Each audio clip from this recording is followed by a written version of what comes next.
All right, guys. So we're putting the band back together. So fun talking to both of you at once. I've talked to each of you individually, and then we did one trifecta before, right? So you guys listening and watching, you'll find the show notes at lukestory.com/quantum2, where you will find links to episodes 340, 373, and 414, and 461 with Ian. So if you want to hear more from these guys, that's where you find it. And we'll put those all in the show notes at lukestory.com/quantum2, along with everything else we talk about. Philipp, you are, which I'm just learning, a tennis and chess player. Tell me about that. I've known you for a few years and I never knew that. So I'm curious, is that a new thing or did I just miss that before? Well, tennis is quite an old thing. I started when I was 6, but I stopped in between. So I had an injury when I was 18. Then it lasted for 8 weeks. And then I didn't feel like playing for 9 years. So I frequently asked, did I play in college? No, I didn't. But then in 2004, I picked it up again. And then at some point made it to the US Nationals, finished top 8. Really? Yep. Oh, so you're legit. Wow, I didn't realize that. That is legit. Wow. Well, I can hit at least. So, but I said to myself, I do it every 5 years as long as I feel like it, because what I lost over the time is really this competitiveness. So now I compete with myself. I try to see how good can I get and how good shape can I be. And if I play well, that's really my goal. And if I then win or lose, that's secondary. That's more Olympic for me. And this year is one of those years I turned 50. So I can play with the 50s and older. And beat their ass, probably. You're quantum charged and doing all the things. I mean, those things come in handy. Are you quantum charging your rackets?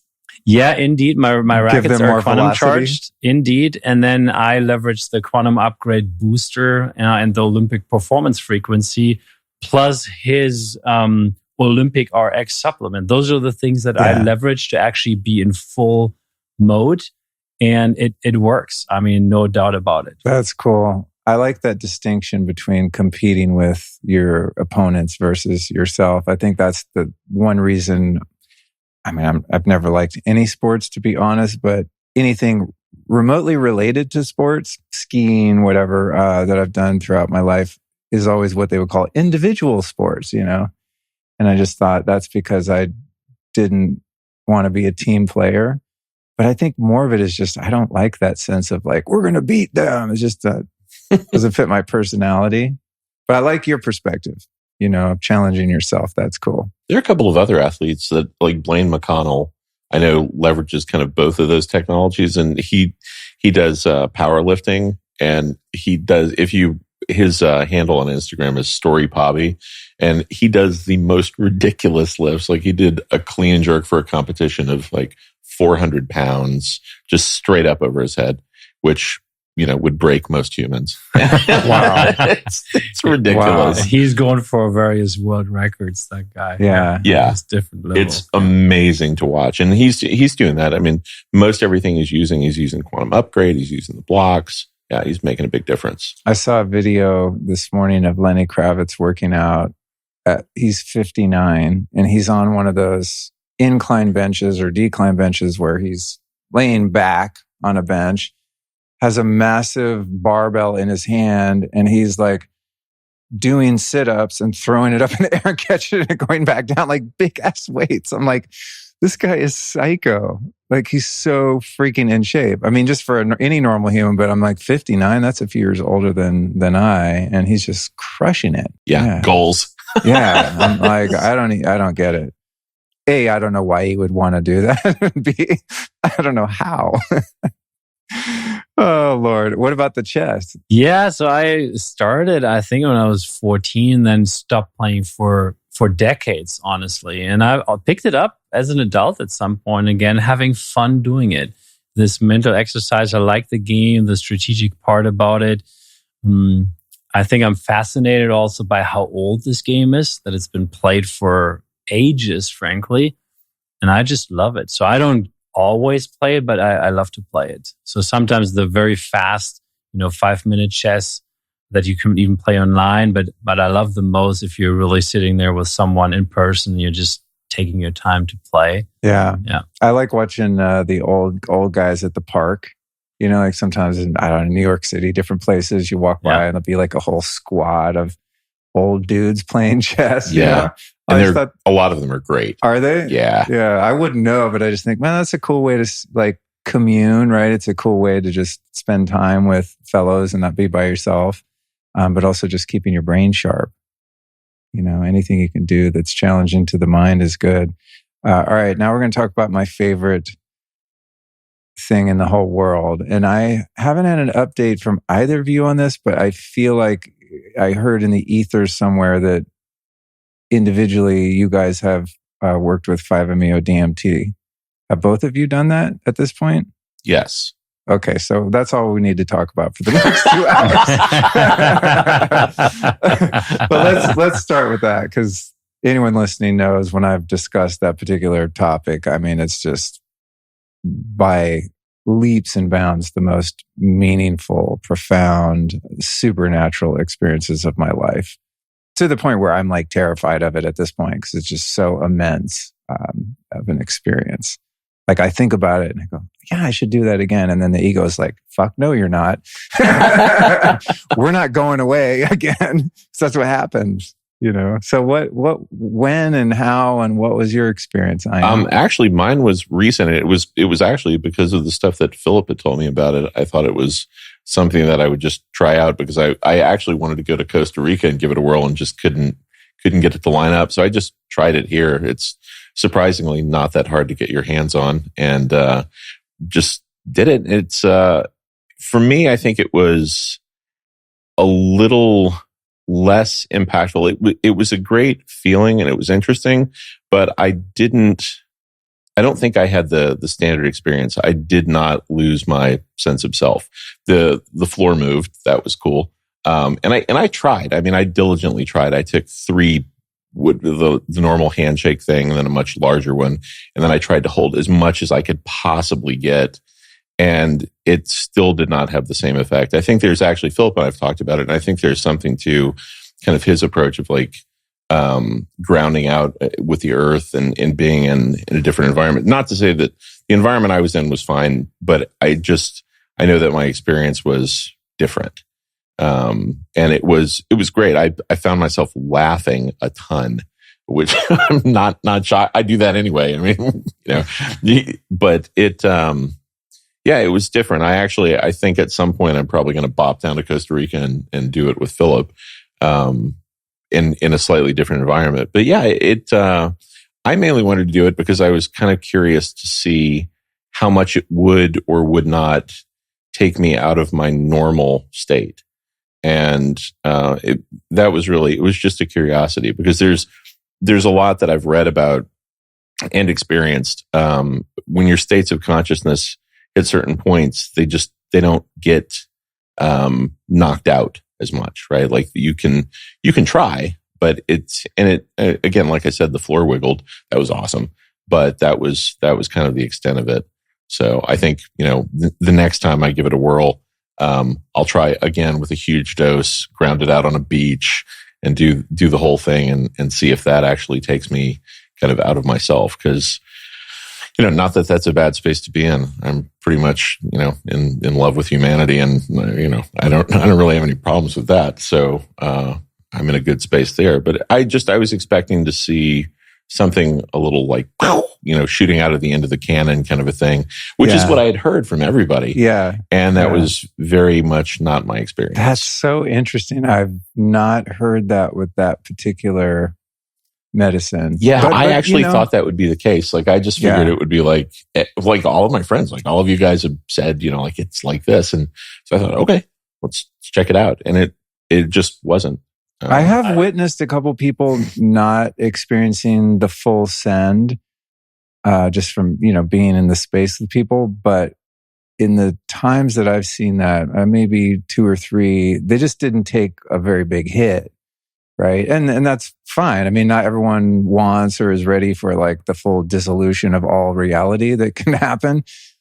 But I just love watching when that happens, when someone just comes out of it and they're like, what the fuck was that, But if you just take a little bit, it's not going to take you there if there's a lot of resistance. So I think what's interesting is that you did a couple handshake, Yeah, I was really trying. I wanted to see just how far, blown out of myself it could go. And it was just different, whether that's internal resistance or something else, I don't know that I'll know, but. Well, maybe you're already there. There's the famous story of Ram Dass and his guru on 2 occasions where he gave him, I think the first one was like a few hundred micrograms. So like a few hits of LSD, liquid LSD, gave it to him. Nothing happened. He goes back to India sometime later. Guru says, hey, do you have any of that, more of that yogi medicine? And Ram Dass had thought that the first time, since nothing happened at all, there was no state change, that maybe he had faked it and like not actually taken that. I think they were in tablets. So when he asked again, Ram Dass said he watched intently to make sure that he took it. And he gave him, I think the second time was 900 micrograms, which is like 9 hits of acid will make an average person probably go insane for the rest of their life. I would never do that. And again, 0 happened. And Ram Dass extracted from that I think he said, like, if you're already in Detroit, then, taking a train to Detroit doesn't do anything or something like that. You know what I mean? It's like he was already at a certain level of consciousness where it was just, neutralized the effects of it because there was nowhere to go because he was already in that sort of dream space, Well, I did when I was at the biohacking conference a couple of years ago in Florida. Ted Achacoso had made kind of the Enlightenment trochee, right? And I took that. Boomer Anderson gave me some, and it had no effect. So he said, "Oh, it's got to be a dose dependent function." So he tripled the dose, and I was still rocking the same way. Really? Yeah, he kept checking on me throughout the day. I do remember that. I think because we were there, and I was just like, yeah. That's just kind of the space I'm rocking in. So he gave me one of those trochees on that trip, and he's like, "Oh, just take a quarter or a half." And I'm like, "These edibles ain't shit." I took the whole thing, went to my room, and I was like, "Oops." Definitely feeling it. And I was just kind of there by myself. I called Allison and it was just like, I'm kind of weirded out. Like, I need a friend right now. I'm way higher than I thought I was going to be. Yeah. But interestingly enough, he didn't tell me what was in it, right? It's proprietary. Yeah. And when we did a podcast after that, I was like, all right, let me guess. It was, I think I was like ketamine, 2CB and whatever. And he's like, you nailed it. It's just, some tweaks to the molecules to make it more legal or something like that. But yeah, there was definitely an essence of that mixture that was familiar, but much stronger than I thought. Yeah, I think they were actually a little annoyed that nothing changed. Yeah, right. They kept checking up on me all day. Which will be different with your next Bufo experience. If you come to Costa Rica, I can promise you that. I don't see that at all, that you're at this state where you're not affected by the real Bufo experience. It's just, you just haven't had it yet. And so that's the difference. That's one of the main differences. First of all, in the US, 95% of the practitioners don't serve the way that they would serve you in Mexico or in Costa Rica, for example, because they're scared or they don't set up for it. One thing is obviously, the laws around that, so you can't really set it up the way that it's set up there. Then it's microdosing, and even a big dose in the US is a microdose if you end up in Mexico, Costa Rica. And you couldn't even facilitate it on your own. Like if you take Bufo somewhere and you have one person there doing that for you, you already know, unless you've done it many times, they know what they're getting into with you. Then they're not facilitating the way you actually should, from the perspective of really the ones in Mexico or Costa Rica facilitating it. Because if you really facilitate that way and people really get into the oneness, that's the ultimate experience, to be one with everything that is. And at that point, you're not an individual. You're not in your, very limited consciousness. And as expanded as that may be in this reality, it still wouldn't be all that is. But to really get there, it's a different way to facilitate. And then you need a team. Like we facilitated for 2 years now on our land in Costa Rica. I learned almost these 2 years from the number one facilitator in Costa Rica, how he does it. And not saying that, that is the best in the world. It's just different ways of working with the medicine. But I've seen it in all different ways. And I see actually value in also even microdosing and smaller doses, but in a different way, because then you can, for example, work through, with smaller doses, you work through chakras, for example, specific topics that you can address and work through, because you're still somewhat conscious and you're also very connected. But if you want to go into the oneness experience, then you need a different facilitation and you need a team, because people could roll over. You couldn't even do it inside somewhere. Like we facilitate only on grass, so that no one gets hurt, even though we have 4 people there, 3 or 4 people, literally to do that. And I mean, that's the most beautiful experience that one can have. It's also in a way the scariest, right? Because at that point, you can't control it anymore. And that's what humans are typically afraid of, to give up the control. That's this like ego death that people describe, right? Where, and we all know this, right? It's not a physical death at all. It could be further from the truth, because you couldn't even dose bufo. It's like you could shuffle it down someone's throat as much as you want. Wouldn't do anything, but it's this giving up and then dissolving into all that is. And then there's only that. And you realize at that point that you're eternal. And you realize what infinity is. And those are, I think, the most profound things. And, when I had experienced that the first time, people ask me, okay, so what did that do? And I think for me, it was the remembering of home. That's really what it was. And that you don't lose anymore. And you can get distracted in this reality with all kinds of different things, or you can have a bad day and things like that, of course. But deep down, there's this realization that you're all that is and that you're part of all that is. And that is this experience. And so with the facilitation that we provide, that is the goal, really, to release as much trauma as you can while you do it, and to get to a breakthrough experience as quickly as possible. So we usually facilitate in 2 days in a row. Very important, because on the first day, especially if people come the first time, the first day you walk like 75% up the mountain. That's the hard work. That's going through the resistance. That, everyone is different, of course, but usually that's 75% of the work done. And then next morning, most people are like, oh my God, again. And then after they're like, oh my God, I'm so glad I did it.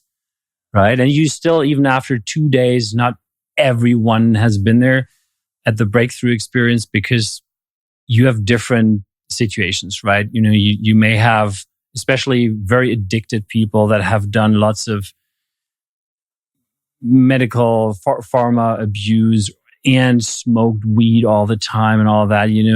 Those people usually have a harder time, and they need to get those toxins out first.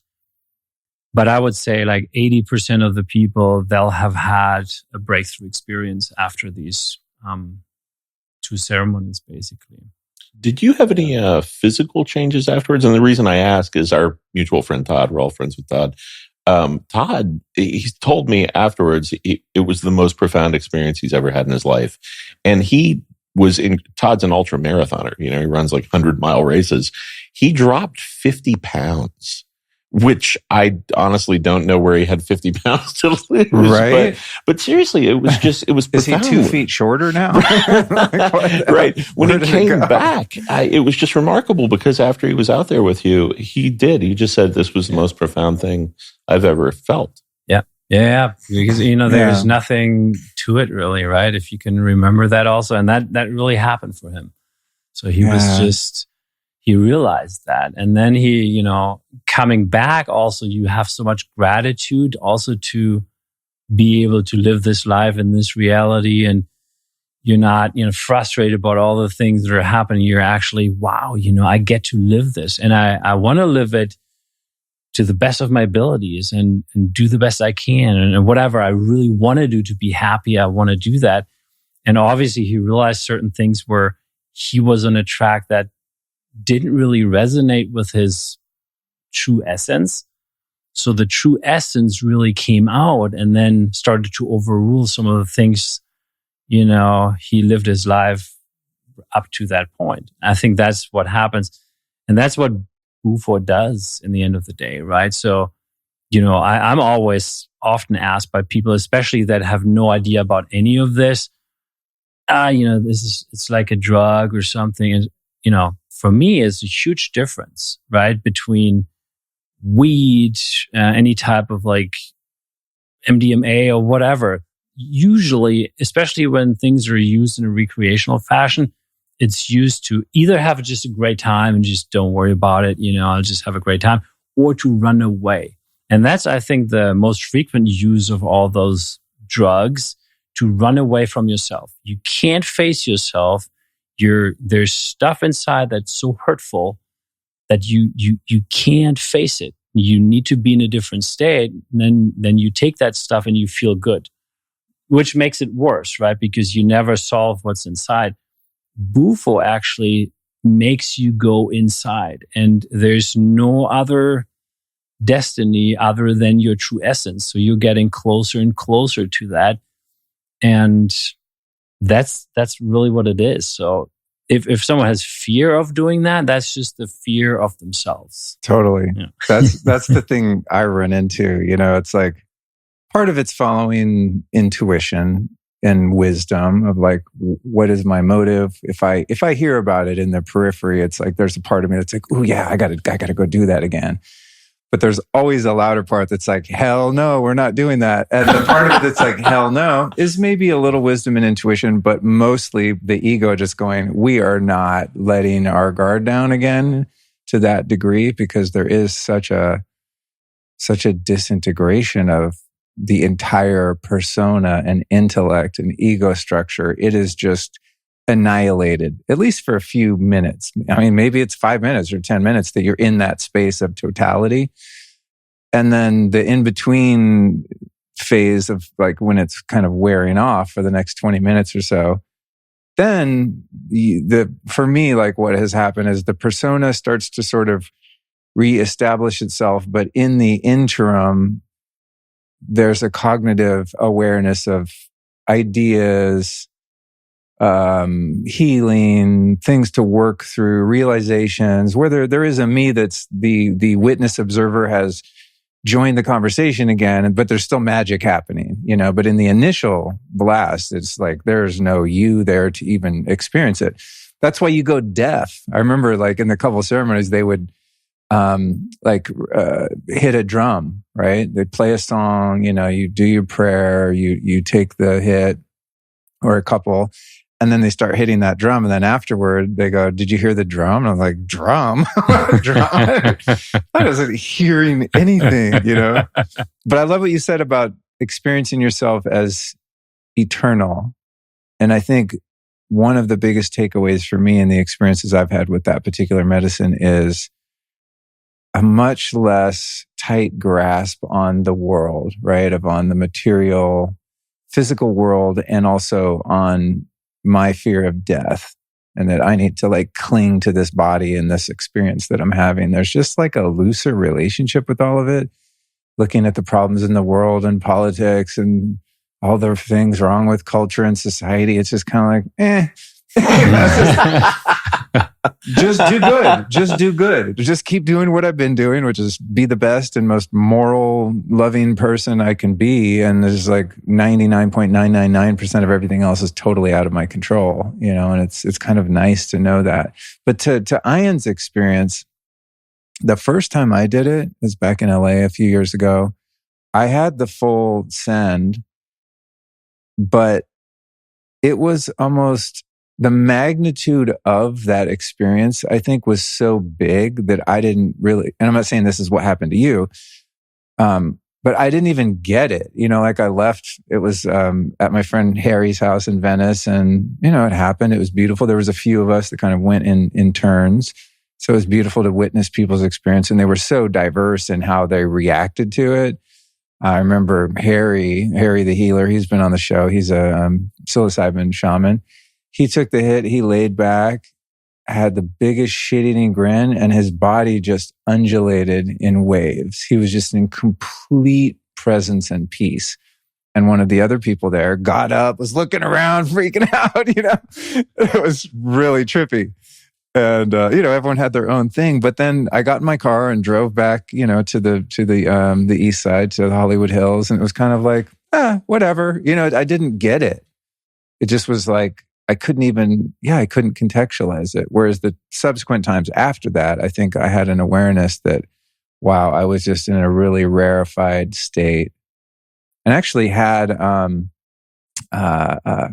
Clayton from FLFE, this is a few years ago, I sent him the timestamps and the dates when I had those experiences. And I was like, hey, I have no attachment to this, but I'm so curious what the level of consciousness that I experienced was. And he would calibrate it. And I forget, I have him in a note somewhere, but it was like the highest level for more than 60 seconds was like 875 or something on the Hawkins scale. And I'm just like, whoa.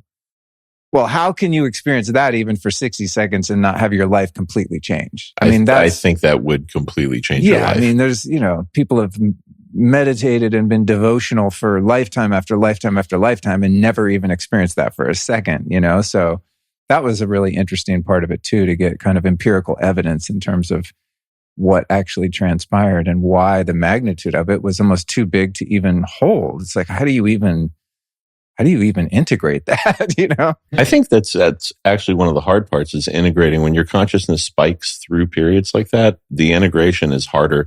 It's easy, in my experience, it's easier to have the experience than it is to reintegrate back here, right? Because you can have a really profound experience like that. And I did a couple years ago that went through an entire period like that, which is why I eat meat now, and I didn't for 28 years.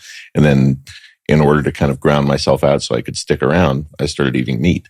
And during that period, I found that it was harder to be and act normal than it was to just be completely disassociated and checked out. It was disturbing to a certain degree, because you really don't, like I was joking about earlier, like, oh, my leg's on fire. Maybe put that out at some point. You're in such a different space that, if you want to actually do something and impact this particular place, you kind of have to reintegrate. Otherwise, you're off in la la land. That's why I think a lot of times people who, with reference to like the Hawkins scale, people who lead things like Joe Dispenza and, the guys who are leading Buddhism and stuff like that, their consciousness is generally like around 570, 580, right? Because you don't want them to be enlightened. You want them to still be people.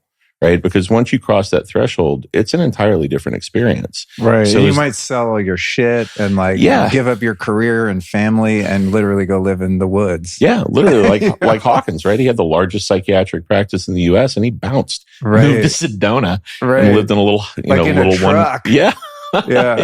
Yeah. That I love that story, but it also scares me because I think my purpose here is to achieve higher states of consciousness, right? Enlightenment, self-realization, what else is there to do?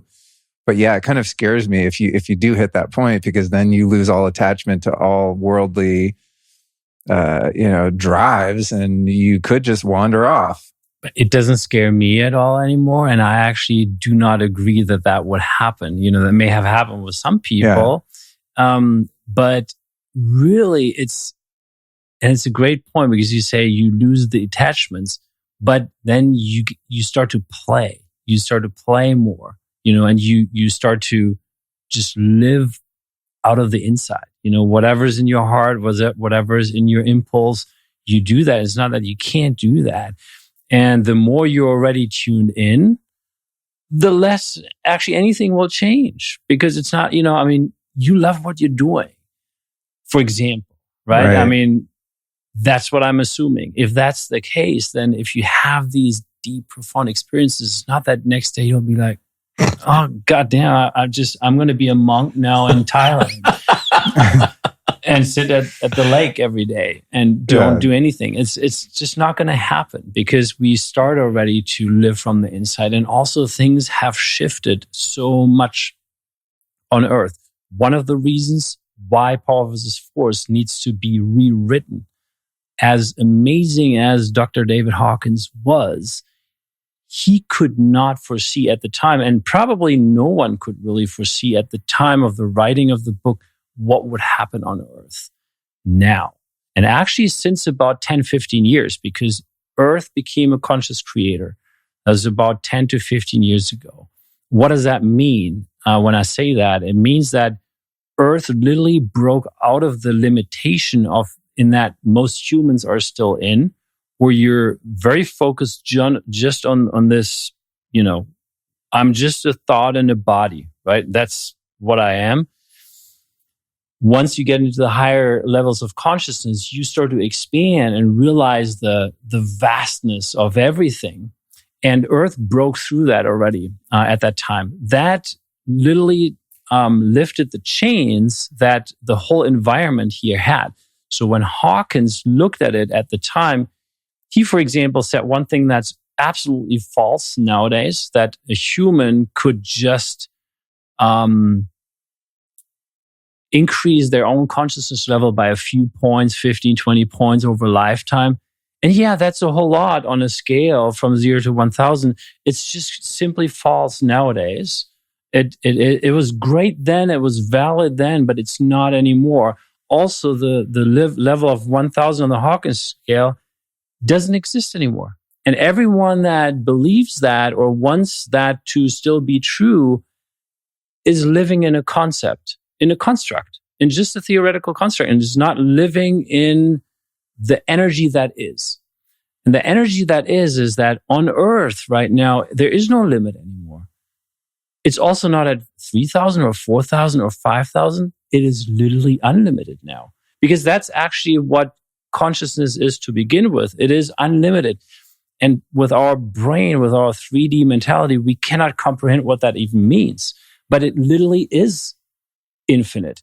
And that is also now possible here in the Earth realm. That is the amazing, fascinating thing.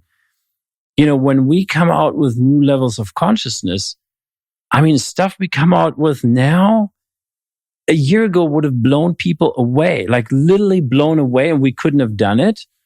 Frankly, we also even had to come up with certain buffers, because you can also, there's different ways in how you can deliver a high consciousness field. One is the rough way. And that's what we see out there if we look elsewhere. And then at some point you say, well, over 650, that's just going to be too hard, too rough for people.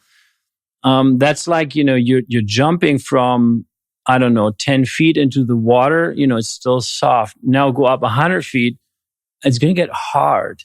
And at some point it's going to be like cement when you're jumping down.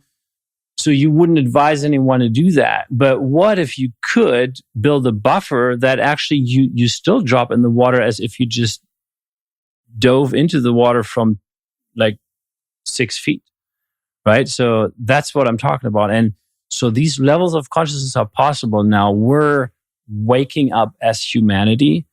The whole vibration changes and increases rapidly. And I tell you also another thing. So does also the other stuff, like the EMF. We have seen things in the last 12 months that I wouldn't even have imagined 2 years ago. Like levels of EMF that we're not even talking about yet. Way beyond 5G. We're seeing, I don't know if this is, for the show, the harp waves. And I don't want to go into that because I'm actually not interested in pointing fingers or like saying, oh, it's also so bad. But there is radiation out there that people have no clue we're being hit with, to levels that far exceed anything we've seen a year ago. And we need higher levels of consciousness and mechanisms, delivery mechanisms, so people can actually receive it in harmony to combat that stuff. And that's pretty much what we're doing. And that's what we're seeing. And so I must say really to everyone that says, well, 1,000 is the limit and I can just increase my own consciousness level by 15 points a year. No, you can't. And if you still believe that, then you just don't allow yourself to really look into the reality. And that is, and again, I want to say that, not that people misunderstand me, Hawkins was amazing. And I love that guy. I love his books. It's just amazing. But we can't live just off concepts or something that was written at some point. We need to adjust things as we go. And in 50 years, what I'm telling you today will also have changed and we'll need to adapt then. Excellent.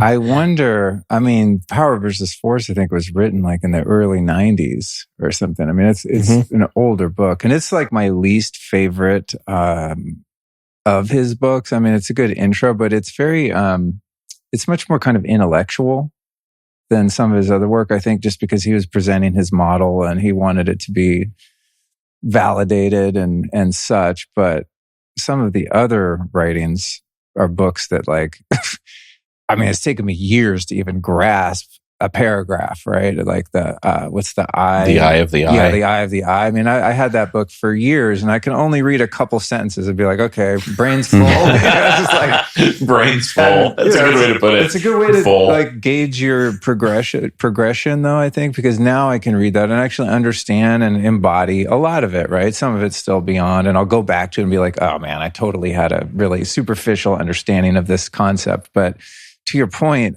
Philipp, I wonder if, because when he was talking about 1,000 being the cap and that was the top of the scale, the thing that made sense to me, and I wonder if this is still true, not that there can't be energies over 1,000, but what he would talk about was that the human nervous system is only capable of handling a certain amount of energy before it just turns to light or something. And that's why you had, Krishna, Buddha, Christ, these avatar figures throughout history that were able to somehow stay in their body while that level of energy is flowing through them. Do you think that it's possible for humans now, or emerging humans, these kids that we're seeing come in that are just super awake, do you think it's possible for bodies now or in the near future to hold more than 1,000? Well, absolutely. So he's still right with the concept in general, that at a certain point, and that's very individual, by the way, that's not really a generalized thing because it really depends on the individual, because we have all these different stories and prerequisites, right, and preparations for a high state of consciousness. And yeah, at some point, it's too much. Right. And the too much, though, has changed, like when that happens. But for me, it doesn't really matter. 1,000 is just, there's no limit anymore. And you can go way above 1,000 and actually take that. And most people could, especially if you have a delivery mechanism that is so harmonious with the human cells that it's going to be really hard to actually overwhelm the nervous system. At some point, you could, of course, do that, though, but it happens at different levels. So the idea, what he was seeing there, I totally get that, and I think it still has validity today, and that's something we always need to take into account, of course. Yeah, and as an example, with the quantum upgrade, some of these. Yeah, I'm jumping ahead. We'll come to that again, but we have some absolutely significant booster levels available that are like way above and beyond anything that we've offered like a year ago, way above. But the highest level are only available for the people that also have had it for quite some time. And we make exceptions. If someone, I don't know, has been a Buddhist monk for 15 years meditating every day and been in this void a lot, for example, of course, just write us an email and say, hey, I have this experience and I'm ready for these levels because of these and these reasons. Then certainly we're making exceptions, but we couldn't do it for the general public just because it just would be too much. They won't be able to drive Well, or they would not stop driving, right? Yeah. They had physical consequences. I've actually seen that quite a few times where people, we had the Gen 8 block at a conference, and a fella pulled me aside, Larry Pham, walking in one morning and said, "Hey, can you tell me why my heart rate keeps jumping 20 beats a minute when I walk to that side of the room?" And that was it. It was literally just when he hit proximity to the block, his heart rate jumped 20 beats a minute. When he was near a Lila block. Yeah. Interesting. Yeah. And then he'd walk back, and we did it. He was wearing a monitor, so we just tracked it. It was kind of funny because people, a lot of times when you can't see something, it doesn't exist, right? It's just basic humanity. I mean, that was really the point of what I wanted to talk to you guys about. And then I saw Jared put the bufo on my notes. I'm like, oh, here we go. Every time I'm thinking, okay, well, these guys have been on before. 90 minutes will be good, and then you start and it isn't. Back to what you were saying about the EMF, and I appreciate that you don't want to dwell on like the evil and negativity in the world. Like, let's just focus on solutions. But the thing that I intuit around that, and you come from the telecommunications industry. I mean, you were like a VP at T-Mobile, was it? Yeah. Correct. So like, you know what's happening to a degree on the inside, on the other team, when you were on the other team. The other team. To tribalize it. But the thing about it is that, we're all concerned, as we should be, about our Wi-Fi routers and Bluetooth things in our homes and the cell tower down the street. But many people aren't aware of HARP, living near an airport or a military base where there's radar. I mean, there's way worse levels. And adding to that, the way technology is revealed to the public is like 20, 30, 40 years behind, right? So when we talk about free energy or levitating aircraft that don't use propulsion, I mean, all this stuff that's like, oh, someday we'll figure this out. It's like, that means we've already been doing it for 50 years. So when we're talking about, the big 5G rollout, I mean, it's like, that just means that we're already at 7G and just no one's telling the public of that, So that's just my kind of paranoid conspiracy realist perspective, or as I like to call it, what is it? Pattern recognitionist. I made a t-shirt. You can get it at LukeStoreyMerch.com, where it has, conspiracy theorists crossed out and says pattern recognitionist, because that's what it really is. But anyway, I digress. So are you seeing the levels that you talked about that are higher than we would prefer and that most people are unaware of? Are you guys doing testing and things like that where you're, getting meters out going, wait, holy shit, this thing, the needle's buried on my meter, and you're seeing higher levels? Or how are you coming to that understanding? It's not really with meters, to be honest, because that stuff, and also you couldn't just find with meters. It's different type of stuff that you would have to measure in a different way. We see it energetically. And frankly, sometimes we just do regular checks and just look at what's going on.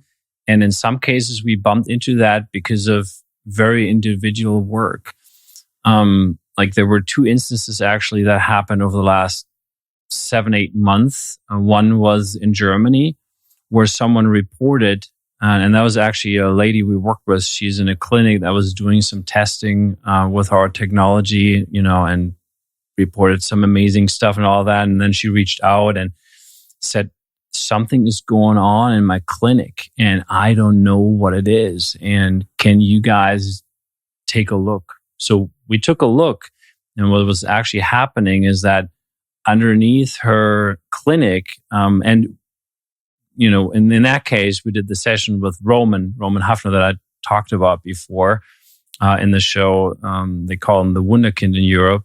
And he said, well, I mean, underground, they've been turning on for about 10, 14 hours a day, some absolute massive electromagnetic field.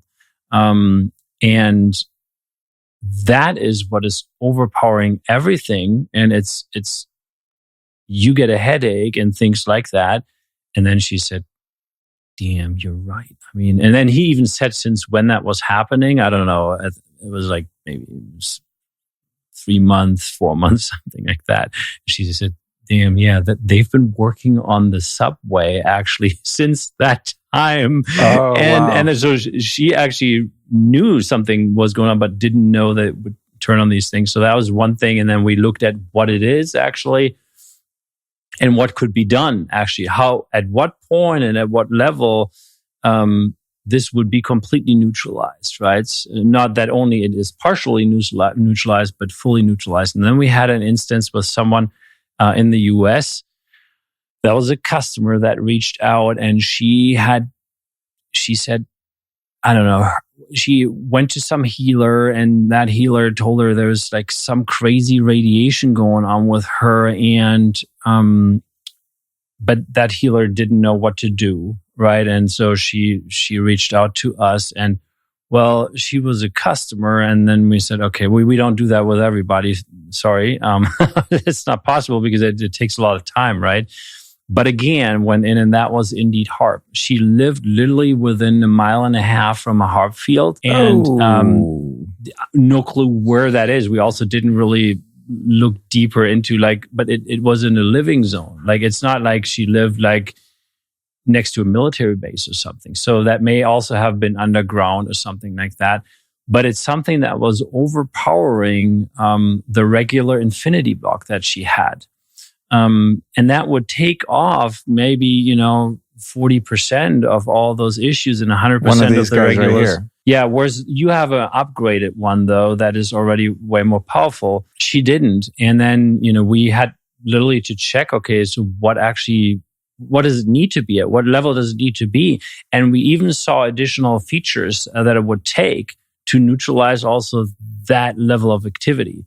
And frankly, not everyone is exposed to something like that, but we rather take the highest possible exposure we can detect currently, and then make sure that people can protect themselves. And that's how we, renewed also our infinity blocks. In January 1st, we launched an updated version of that now has all these new features and is ridiculous on the Hawkins scale, but it works for that. And then, I don't want to talk too much about that because we're really talking about quantum upgrade today. But with that, now we have all those levels available. We have all those levels available.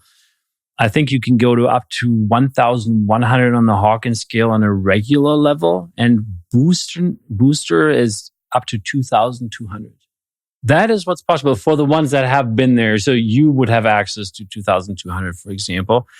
And yeah, you can do that, and you can book in different frequencies. I think we have about 20 different frequencies by now, and I think 8 new ones are coming out. When actually this is launched, this podcast launched, they'll already be out. And yeah, you can help yourself that way. You can help your neighborhood, your friends and family if need to be, and yourself, and then you can live your life and make sure you do the best out of your life you can without being hit constantly into the ground that you feel like crap because of stuff that you don't see that it's there, but it's still affecting you. Havana syndrome. Who knows what these people are up to, man? But thankfully, there are solutions. I mean, that's the thing. Because I having a bit of a negativity bias, I think sometimes some of us that have PTSD and trauma, it's like your limbic brain is just sort of wired to think about the problems and the threats and protecting you and being safe. And so I'm always working on, oh yeah, okay, that's all there. They have the 10G, going or whatever, the HAARP, all the things, right? But it's like more important. I mean, it's good to be aware of that, right? Like turn your Wi-Fi off at night at least. I mean, we have everything hardwired. There's things you could do in the physics realm. But what's really exciting, why I love talking to you guys and why we keep doing podcasts is because you guys keep innovating in the realm of quantum physics. There are no limits. I mean, it's literally infinite. And so it's like a double-edged sword, I think, because when you talk about something like EMF, it's invisible. Therefore, it's hard to really sound the alarm for some people because they're like, what? I feel fine. Like Wi-Fi is awesome. And then if the solution is also invisible, like what we're talking about in the quantum realm, then the whole thing is in the realm of spookiness. Yeah. And things that, the logical mind can't understand, A, and B, it's easier for the bad guys to hide what they're doing because it's invisible. It's also makes kind of creates a marketplace for quantum solutions that might not be viable, and in some cases be totally phony, like some of these phone stickers and stuff. I mean, I'm sure some of them are good, some aren't, but anyone can like come out with something to go, oh, it's invisible, it's quantum, just pay us this money, you know? And it's like, can we prove it? No. And that's one thing that I really appreciate about what you guys do too, is you're constantly not only innovating, but you're producing studies and you're bringing in scientists so that you can quantify and verify scientifically that what you're doing in the energetic realm is actually having a positive impact, rather than just saying, hey, we made a magic block or an invisible service that you put on your home address that does X, Y, and Z. Anyone could say that. I could launch something today that's like, you know, it's the ecstasy program. You just put in your credit card and your home address and everyone in the house is enlightened today. You know, it's like, it's real easy for people to kind of make claims and produce energetic snake oil in that space. So having said that, really the point of this conversation was to talk about what you guys have been up to, latest developments. But I think for people that haven't heard from you guys and heard our prior podcast, explain what Quantum Upgrade is as a service and, you know, kind of what the offering is and how it works. And then Ian, you're really great at bringing the, you know, massive topic of quantum energy into, you know, regular person parlance. So perhaps you could, you know, assist us in kind of understanding that too. Yeah. Okay. So for great question, of course, for anyone out there. So Quantum Upgrade is a huge analog system that we developed over time that we were able to connect to a digital front end.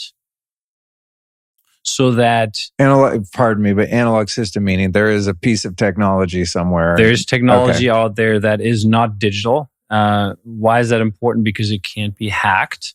It can't be, you know, you cannot access it from anywhere. So DARPA can't hack in and make the frequencies all make everyone on the planet bipolar overnight or something. It'd be nice if they leveraged our technology, frankly, because then whatever they do would have a positive spin suddenly. Right.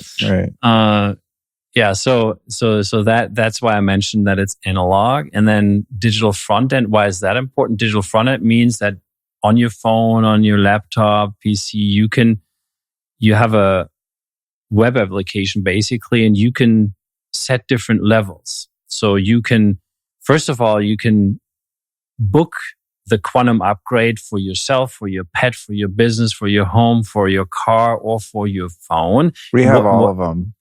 There you go. Yeah. There you go. I love it on the car, man, because I just get smoked driving. It's like I get jet lag from driving around. You know, it's crazy. Maybe it's all the cell towers, the EMF in the car. So I love residual electro stress. Right. Well, but what does that mean then? That you can have it for you, for your car, and so on. It means basically that if you have it for you, and that's actually very unique out there, then you are in the field. It's also not that we're sending the energy then, you know, like a cell phone signal, like to you. The way it works is that you're literally in the field. And as long as you have it turned on, you are in the field. It doesn't matter where you go. You could travel to Australia. You can go to a grocery store. You're in the field. And it works because we always need a unique identifier. You know, the unique identifier for you, for example, would be your name, your birth date, your city where you were born, and then the country you live in. Then even a John Smith or multiple John Smiths could be identified to the exact person that he is. And then you can set different levels. You can say, okay, for the night, I want a low level on the Hawkins scale. Let's say 500. That's what I personally choose. Then you can say, okay, I want 700 or 800 throughout the day, or you know, whatever. And then I can set boosters. So for my tennis match, for example, if I play tournament, I'm going to set it on the highest booster available. And I don't recommend anyone else does that, because just you have to feel for yourself, right? It depends on where you're at. And it may be the highest level, but maybe you have to go for the lowest booster level first to feel into that. And then I can book in specific frequencies. And so that means, I can have an inner peace frequency for the night, for example, that just helps you relax more. Yeah. Yeah. No, that's for the night, especially good. Then for tennis, I would choose the Olympic performance frequency. If I don't know, if I feel it's a bad day somehow and something happened in my life that frustrates me, well, maybe I'm ready for the gratitude frequency. So that helps me more to get back into the state of gratitude. Those different levels are available. You can have specific frequencies for your pets, like a heal frequency for dogs or a calm for animal if you have to go to the vet and things like that. Those are all frequencies, but you do that. And that's the important part. You're the manager of the field. You're in the field. At any point, you can click a button and pause it. And within 5 minutes, it's paused if you want that. Or if you say, oh, I forgot to set my booster, but my tennis match is coming up in 10 minutes, you can just do it real quick, right? Click a button, and within 5 minutes, because it works in almost real time, it's set up that way. So that's how it works. You are in the field, and you can do all these amazing things. And it's not that it's static. Like you literally can make these changes all the time, and you don't need to pay for making changes. It's just available, and you can do that on your end. And we managed to just be able to operate that way, that it is available that quickly. We have that system running in 3 different continents at the same time for security reasons. Really? Yep. Wow. Yep. I love this. Some James Bond shit. That's cool. Well, it's, we could think that way, that, maybe someone has an interest in this not running, but that's not really why we do it. We do it because of our customers. We feel an obligation that this is always available, and we rather run it three times at the same time in parallel. It doesn't increase anything, by the way, to make sure that never anything can really be down. If a meteor hits one location, then there's still 2 other locations running. And yeah. I really love the booster effect. I have one set for, I think it's like 4 to 5 p.m. every day, because that's kind of when I'll either meditate or I just get kind of sleepy and I'll take a nap. But that's kind of like my normal crash point where my brain doesn't work as well. So I crank it up during that. So if I do relax, I don't get too relaxed, because then I won't come back at 5 and start working again or whatever. So yeah, that one I really like. And also the ability, as you said, to set different settings for day and night too, because you don't want like a lot of energy when you're trying to go parasympathetic and relax, but you do want, at least me, I do want that during the day. And the pause feature too is really important, because there have been times where, I have a bunch of these Leela blocks in the house. I got a quantum upgrade running. I have FLFE running. The Soma Vedic things, the Blue Shield things, all this EMF shit. And at certain points, Allison will be like, dude, too much energy. Like, turn all this shit off. Take everything. Like, I had this out in the garage for the past couple of weeks. She's just like, I want to feel the house just as normal. She's very sensitive. And so it's rad. I log into my quantum upgrade, just click the pause button, and then it's like off until I, choose to turn it back on again. I think it is interesting to take those breaks, because especially if you're stacking all of these different energy technologies, it can be overwhelming probably to some people like her that are super, super sensitive, but you also don't really know what's working and what's not working when there's so many things going on. It's kind of like we were talking, Ian, about my supplement regimen, and I love all the Wizard Sciences stuff, and I take that, and you sent me your new methylene blue resveratrol thing or whatever. I took it for like a couple weeks, and then I'm thinking, oh shit, we have a podcast. I want to honestly speak to the efficacy of it. And like, I can't now because I take too many other damn supplements. It's like you really want to do isolated sort of experiments to find your sweet spot with things, So I love the, the pause feature that, and also because it's not a physical product, you don't actually have to haul anything out to the garage or change anything in your house or car. It's just like on or off, which is super cool. There's like frequency polypharmacy where you get so many different frequencies going. That's, it'd be literally like playing every string on the guitar at the same time. Right. Do you think there's any potential for discord if you're using different energy companies or devices all at once? Is there any potential where it could like create a lack of harmony when what you're trying to do is just add more?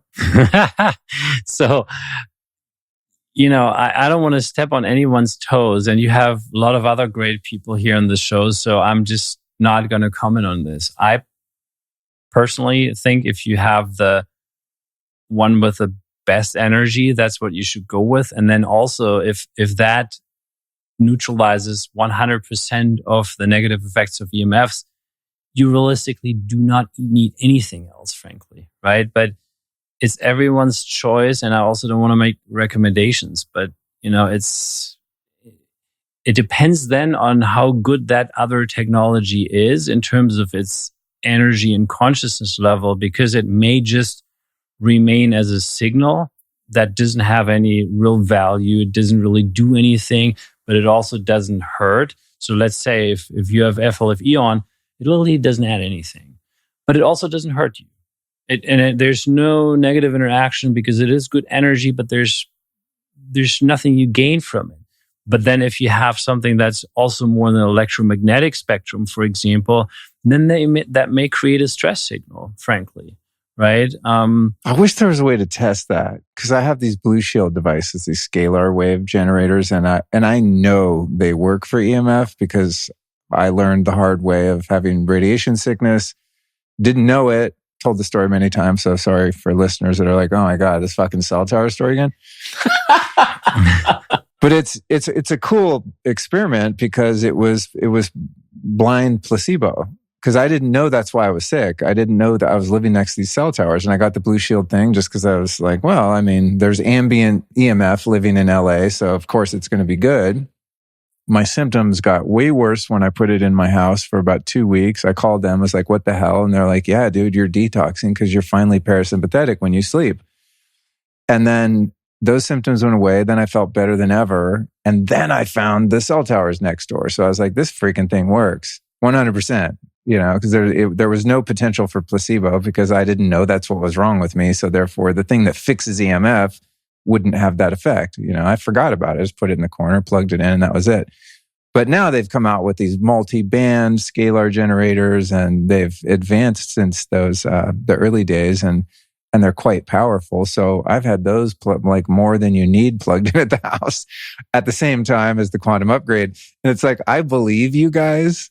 I really do. I trust your heart and your intellect and the testing you do. But still, I'm like, but there's so much EMF. I probably need to have all the things at once, which is not a great way to think. But, I don't know. It's like, as much as I trust a product or the people behind it, I'm like, I don't know. EMF is just so pervasive and so damaging that I feel like I just want to do everything possible at once. Maybe it's time to actually mention the studies, because that's one of the reasons why we do that, so that people can actually look at that stuff. And okay, often you can look at websites and then you go to the research tab and then you see something about studies, and what you actually find, if you really take the time to look into that, you find some stuff about plants, or you find some stuff about, okay, I interviewed a few of my customers, or I don't know, there was just like 12 people and there was just something that happened and it was reported that it happened, and that was pretty much it. So by now we have over 60 studies that were done in all kinds of different research areas. 48 plus of those placebo-controlled / randomized and blinded, which is gold standard study with humans. Yeah, we had a few pet studies as well. Maybe we had 3-4 pet studies, but really the rest is all humans. And we're talking gold standard studies that, by the way, and now I'm handing over to Ian, maybe in regards to the wound healing experiments and the ATP production studies, because it couldn't get more physical, frankly, if you measure that type of stuff. And that's, I think, important to look at, so that we've done, I don't even know like how many EMF studies were done. It's just so much. It's hundreds of pages of documents. And in all cases, it shows 100% of the visible negative effects, whether measured in the blood and the heart rate variability and anything, frankly, it is being neutralized. And that is not with a placebo effect, because it is placebo controlled as a study to begin with.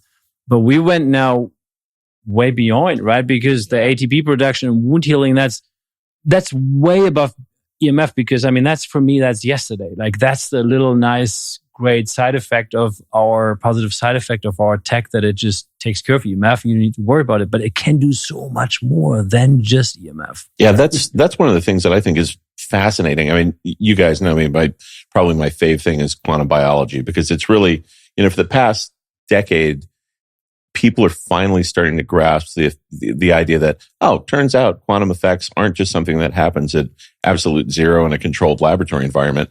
Nature was sharper than we were. It's everywhere. It's like the underpinning of literally everything. There's so many things that scientifically were intractable, like we couldn't grasp. Like, how do we smell? Well, it turns out the whole ligand binding protein idea, where you're binding to different receptors, that's totally bunk. That's not how that works. It's vibratory interaction, and we're picking up quantum fluctuations.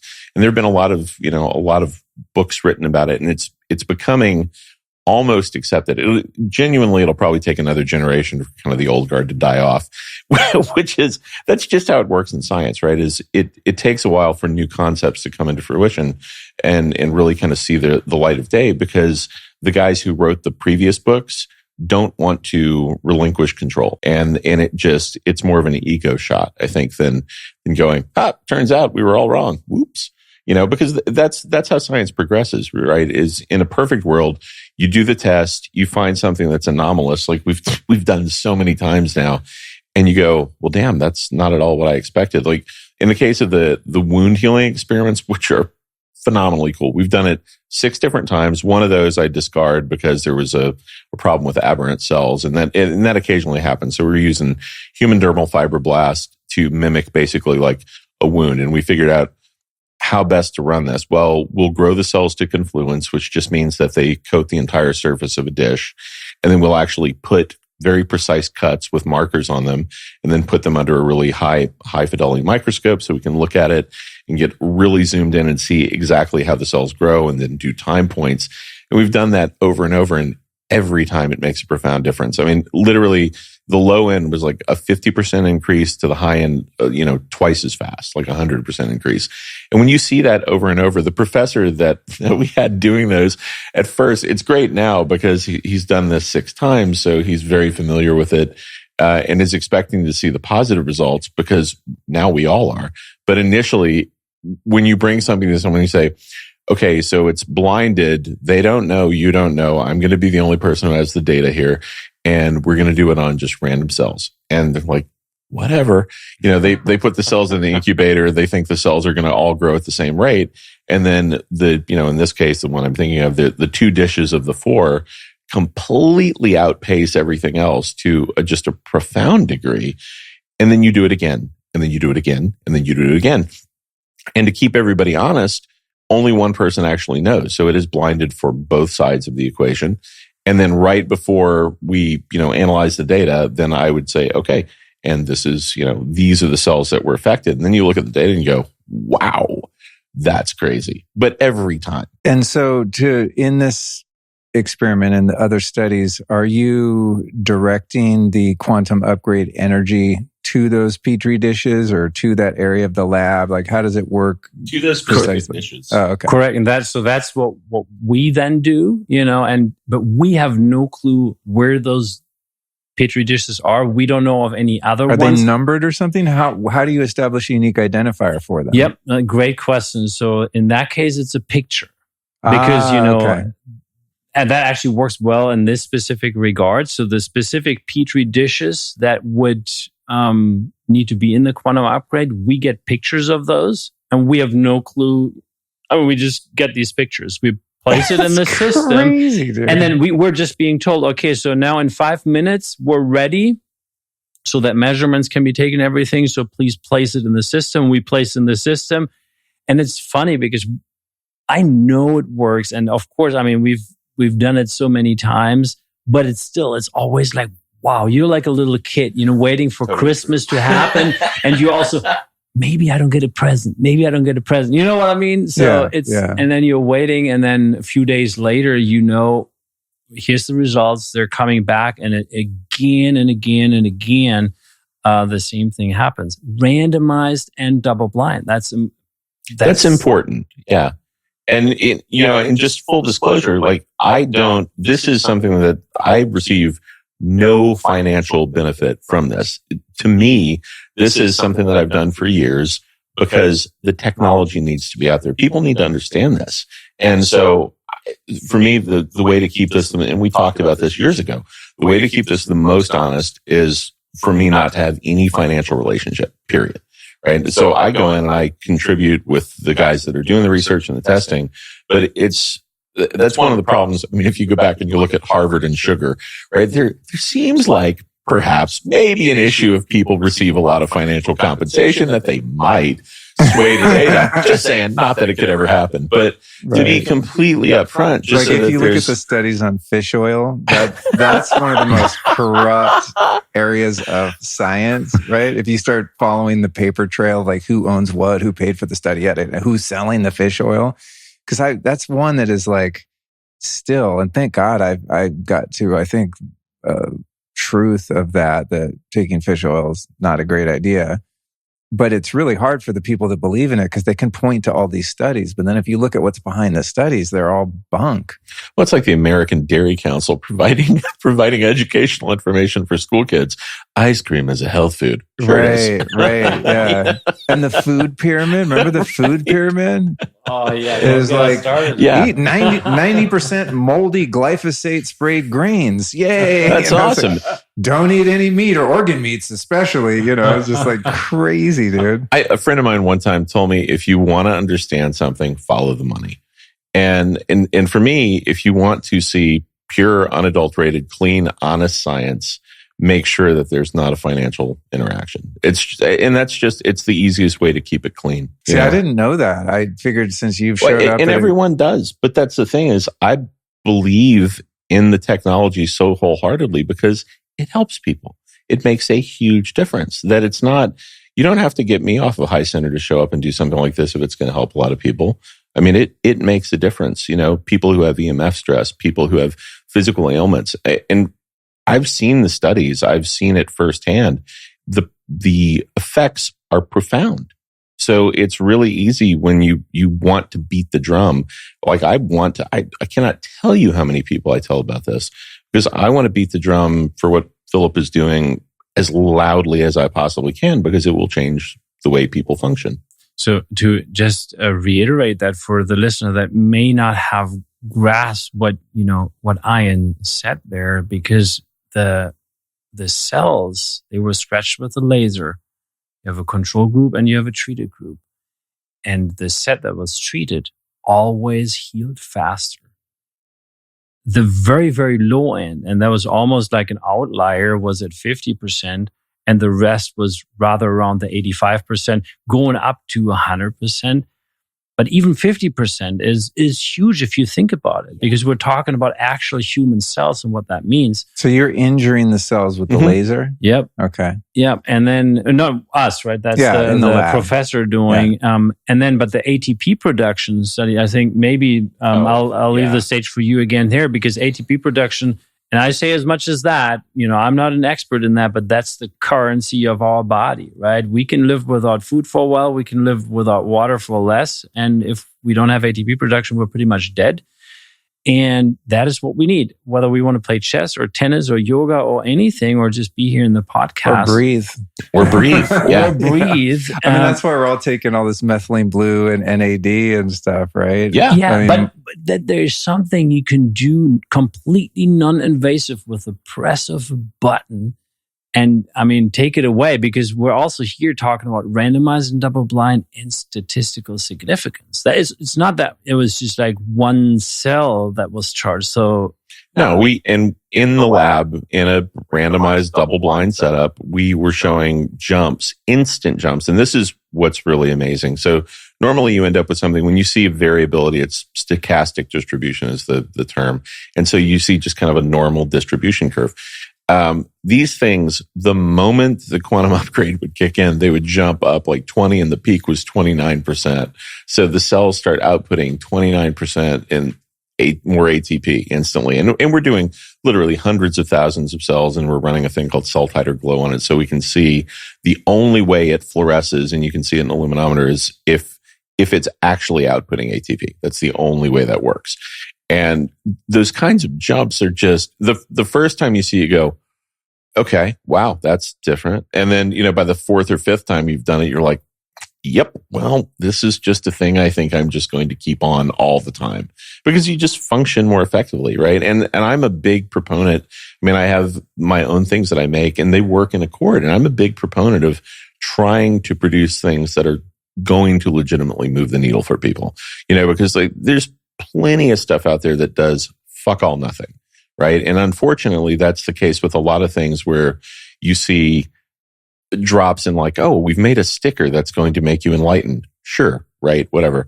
One of the things here is Philipp has integrity. That's always been kind of the main reason that I was here, is because you sense these sorts of things too, right? When you're around people who have integrity, who are moving with love, who are trying to do things that are beneficial, help, right? And this actually makes a difference from the most granular scientific analysis you can perform, looking at individual photons coming off of something with an insanely high degree of specificity. I can definitively say, yeah, it makes a huge difference without any question about what I'm saying. Yeah, it works, right? So why wouldn't you tell people to do that? It's so interesting how, I mean, it's not interesting actually, but from one perspective, it's interesting how something in the unmanifest as quantum energy affects something manifest, right? So you're talking about something that's across the world. You have some analog device and there's software on it where you can program the picture of the cells or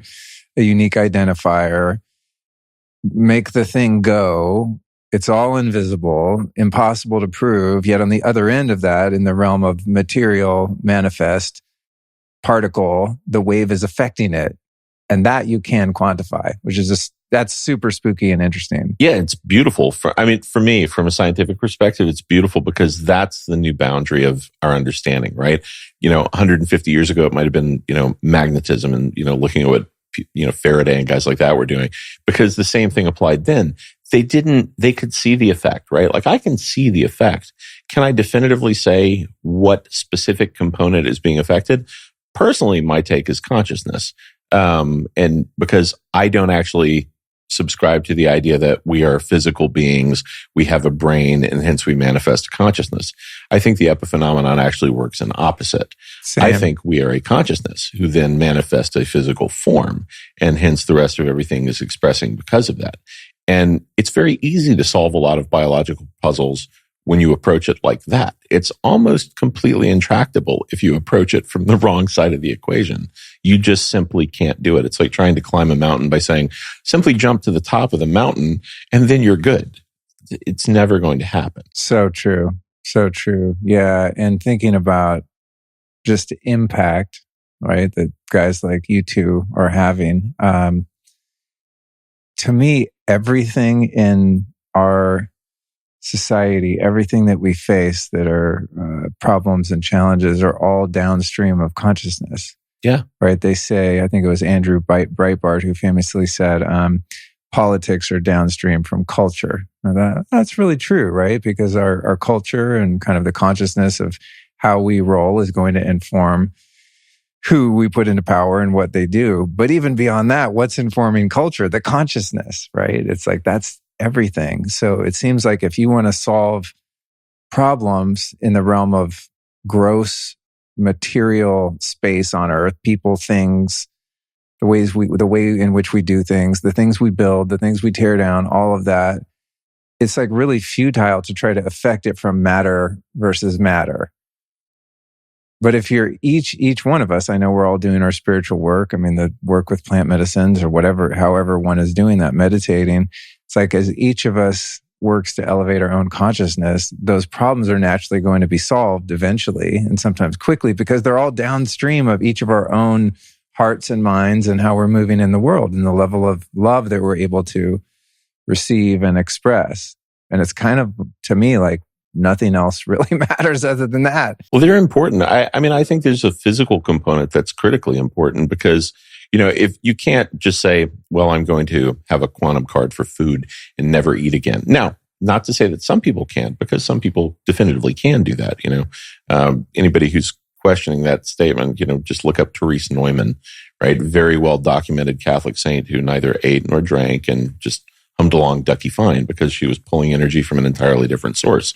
Basically, at the last analysis, you just need energy. And if you're capable of pulling it through the ether, it's great. Then, you've already arrived at a certain point.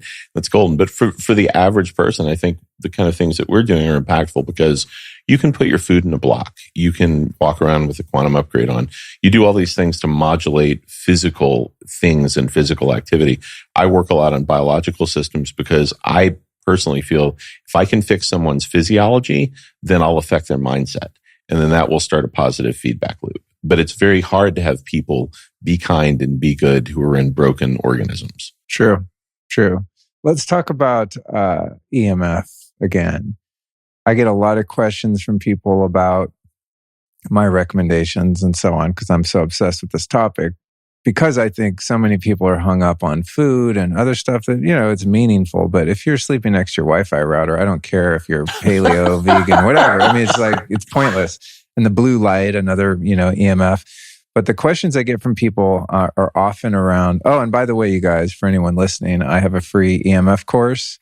It's 5.5 hours long video course, and it's totally free. You can find that at, we'll put it in the show notes at lukestory.com/quantum2. When people ask me questions, I'm just like, here's 5.5 hours of everything you could ever want to know. It's a really, really dense. Light reading. It's a lot of information. But apart from that, the main thing that I think people get hung up on is the idea of blocking EMF in the realm of physics, which you can do, but it's expensive and requires professionals to do testing and shielding paint and materials and all the things, right? Or you can do what would loosely be called harmonizing, right? Which is kind of the realm that you're in. And I think the challenge for people is that blocking is in the realm of physics and is therefore instantaneously provable because you can have an EMF meter that's testing radiation or not, or magnetic fields, electric fields, et cetera, right? And you can see if it goes up or down, if there's no change. It's instantaneous feedback. It's totally provable and repeatable. But when you get into the realm of harmonizing EMF, again, it's sketchy because anyone can claim that their thing is harmonizing the EMF, So it's like, I believe in both. I do both, depending on, my need and just things I'm experimenting with. This house has rooms that are all Faraday cages and all of that. And I still have quantum upgrade on and everything because I'm not always in the room that's shielded, right? And maybe I don't even need to have the room shielded because the quantum upgrade is taking care of it and harmonizing it. So maybe both of you in your own way could speak to, the difference between blocking and harmonizing and how that harmonizing actually works. If you still are able to come in this room with an EMF meter and it's still off the charts, how can you feel confident that, I've got my quantum upgrade activated or have my Leela block. So even though you can still read it in the physical realm, it doesn't matter because the energetics of it have changed to where it's no longer harmful. Yeah, great question. And the answer is also relatively simple. So first of all, we offer some EMF protective clothing, like the men's underwear, for example. I like the parka. The Leela parka, because it actually looks cool too. A lot of there's EMF underwear, the lambs, and there's like EMF clothing. It's getting better generally, but some of it is still like, you'd be kind of embarrassed to wear it publicly. So we offer that. And then the additional thing with this clothing is it's also charged with our text. You get an additional effect from you guys are doing underwear. You sent me we do men's underwear. Yeah, it's actually the most comfortable out there. Honestly, that's what people say about it, at least. It doesn't feel like crinkled tinfoil on your wedding tackle. Yep, exactly. So I want to say, because you like that one. I did. That was just for wedding tackle. Very nice. you mentioned that, the blocking. So for example, with this underwear or the t-shirt would be, you could prove that right away and it's repeatable. And that's true, but it's also true that it's absolutely provable and repeatable and demonstrable if you can really harmonize it and neutralize the negative effects. It's not as easy for the regular person out there, right? Because it seems that getting an EMF meter is a little bit easier than buying yourself a dark field microscope, or to have an advanced decavol machine, for example, that may cost you $2,000 or $2,500, something like that.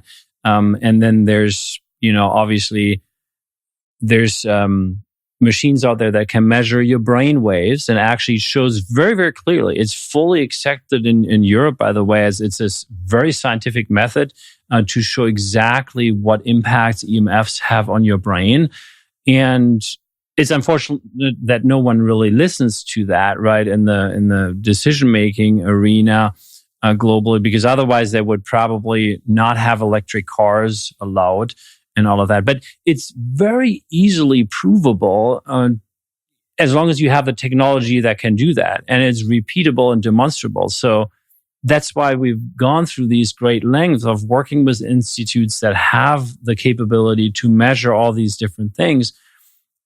And at that point, that's why you, as the audience out there, you can't just trust some sticker that you put on the phone, back of your phone, that says, well, this harmonizes your EMF, because that's a claim maker, right? We tested 13 of those and none of those actually worked. And that's what you're saying, right? So I got a DM this morning on Instagram from someone, and this is like, I don't want to say every day, but a couple of days a week, it's one of those stickers. And someone's like, hey, have you checked this out? And I'm like, here's my EMF course. Yeah. It's like, everything I've checked out is in there. I don't have time to research everyone. But the little stickers, to me, honestly, I mean, God bless anyone out there that's making ones that really work. But I don't know. They're always suspect to me. Yeah. So, and that's where... And to your point, there's also not data to support the claims. I mean, anyone can make claims of anything. So they don't have the science, and we do have the science. Tons of science, actually. And we've gone, actually, and I think we haven't shared this here. We couldn't have, because that just happened in the last 7 months, because the Besa Institute actually went to the next level, because we've been asked, okay, so what really happens in electric cars? Because that's where you're fully blasted, right? And so they did a specific study with the strongest, most powerful electric car on the market in Europe, I think actually worldwide. And they tested not only when you're in the car and driving, they also tested what happens if you drive for an hour, because the exposure is way higher. Then what happens if you're on the phone while you're driving, and what happens while you're on the phone and driving and you have a passenger that's also on the phone. And then they tested what happens when you charge the battery. All those scenarios were tested. And it actually shows that as soon as you start these things, your organs start to deregulate, and you see significant changes in your organ health very, very rapidly. Within seconds and minutes, actually, that goes down into the basement. And they're very granular. They can look at your lungs, they can look at your intestines, your heart, basically every organ that you have and how it reacts, and then your overall health.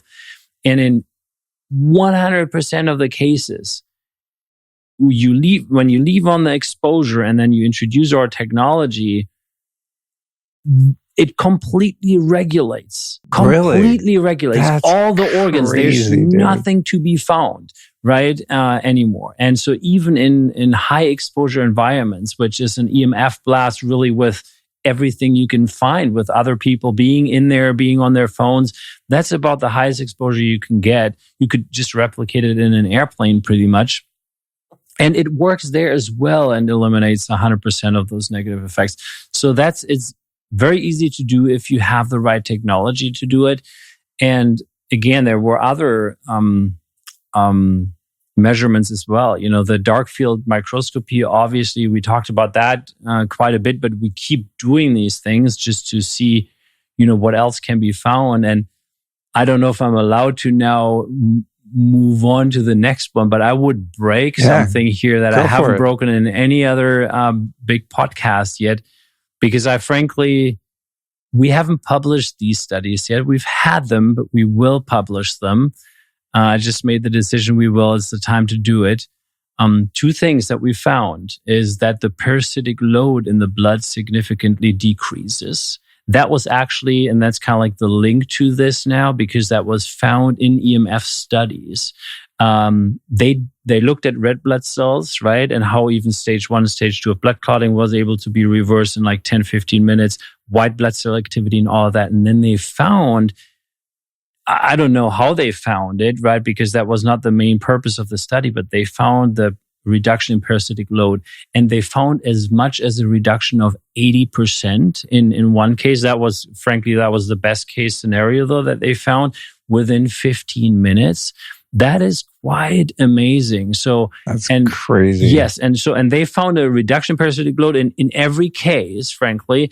And now I said, wow, can you go back to all of these studies that we have done in regards to the blood? And could you go and specifically analyze the reduction in parasitic load so that we can actually make a real claim and say, okay, so that people have an understanding. Well, your parasitic load can decrease by 40 to 80% as an example, right? Within 10 minutes. That would be great to give people as a guidance. So they're going back right now looking at that. But it is somewhere in the realm of that, what I just described, because that's what we've been seeing so far. That is the one thing. And we're talking parasites, right? Parasitic load. It's not just some EMF. It's a lot more that's happening and going on. And again, it's consciousness, right? Because just because we're able to influence the consciousness on the most fundamental level, it ripples through into the physical. And what happens is, that's what I need to say, the field itself, we did not manipulate it or we didn't create it or anything, right? It's just we have a way, frankly, the best way of leveraging it and making it available so that you can tap into it. And if you tap into it, the nature of the field is that it harmonizes everything that's destructive and harmful to life and to consciousness. What that means is that suddenly, if you have these negative exposure fields and stressors, these are neutralized and suddenly you can get into full power. So it's not that the technology or the field says, oh, you need to now suddenly reduce your blood clotting, right? It's not like how that works. It's just you get into this zone, connected with source energy, and then suddenly you're moving into your optimal potential. And then suddenly these things react. So the next thing is that regarding quantum upgrade, there has been a 6-month study. This one is not published yet. Probably within the next 2 months, we can publish it. Done in Austria, just completed, I think, a month ago. They actually looked at, okay, what happened? They looked at some things I can't really talk about in detail here. They looked at like hydrogel and things like that. So whoever wants to do some research can. And they looked at, okay, so what happens over a 6-month period if someone has quantum upgrade in the blood? Because it's great to know that within 10, 15 minutes, I have these significant changes. But what if I have it on for 6 months, right? And so they found some amazing things. But one thing they didn't really look at first, they just found out was that 13 people in the control group, whether vaccinated or not vaccinated, didn't matter. They found traces of the spike protein in every blood sample. And the Besa Institute is the most thorough institute in the world that I know of in regards to live blood analysis. They don't just take the blood, just always from here. They take it from all parts of the body, basically, so that they can find different things also. And each time they found traces of the spike protein in the control group people, whether vaccinated or not. In none of the treated test persons, they could find any traces of the spike protein as long as they were in the quantum upgrade, whether they were vaccinated or not. Now, I don't want to drive any conclusions here, but it's a pretty amazing finding. I'll draw them for you. Oh my God. It's funny. I interviewed Dr. Peter McCullough a couple weeks ago, and I mean, I knew I was in for some shocking revelations in that conversation. But man, speaking of that particular topic that shall not be named, I hate to say, but it's much worse than any of us even could imagine. The effects, as you mentioned, people that did the experiment on themselves and those that were just around them. It's not that, I mean, it's different, I think, in severity, but no one is unscathed today as a result of that widespread, I guess it's like a clinical trial of all humanity without their consent, basically, So I'm very excited about anything that can help with that.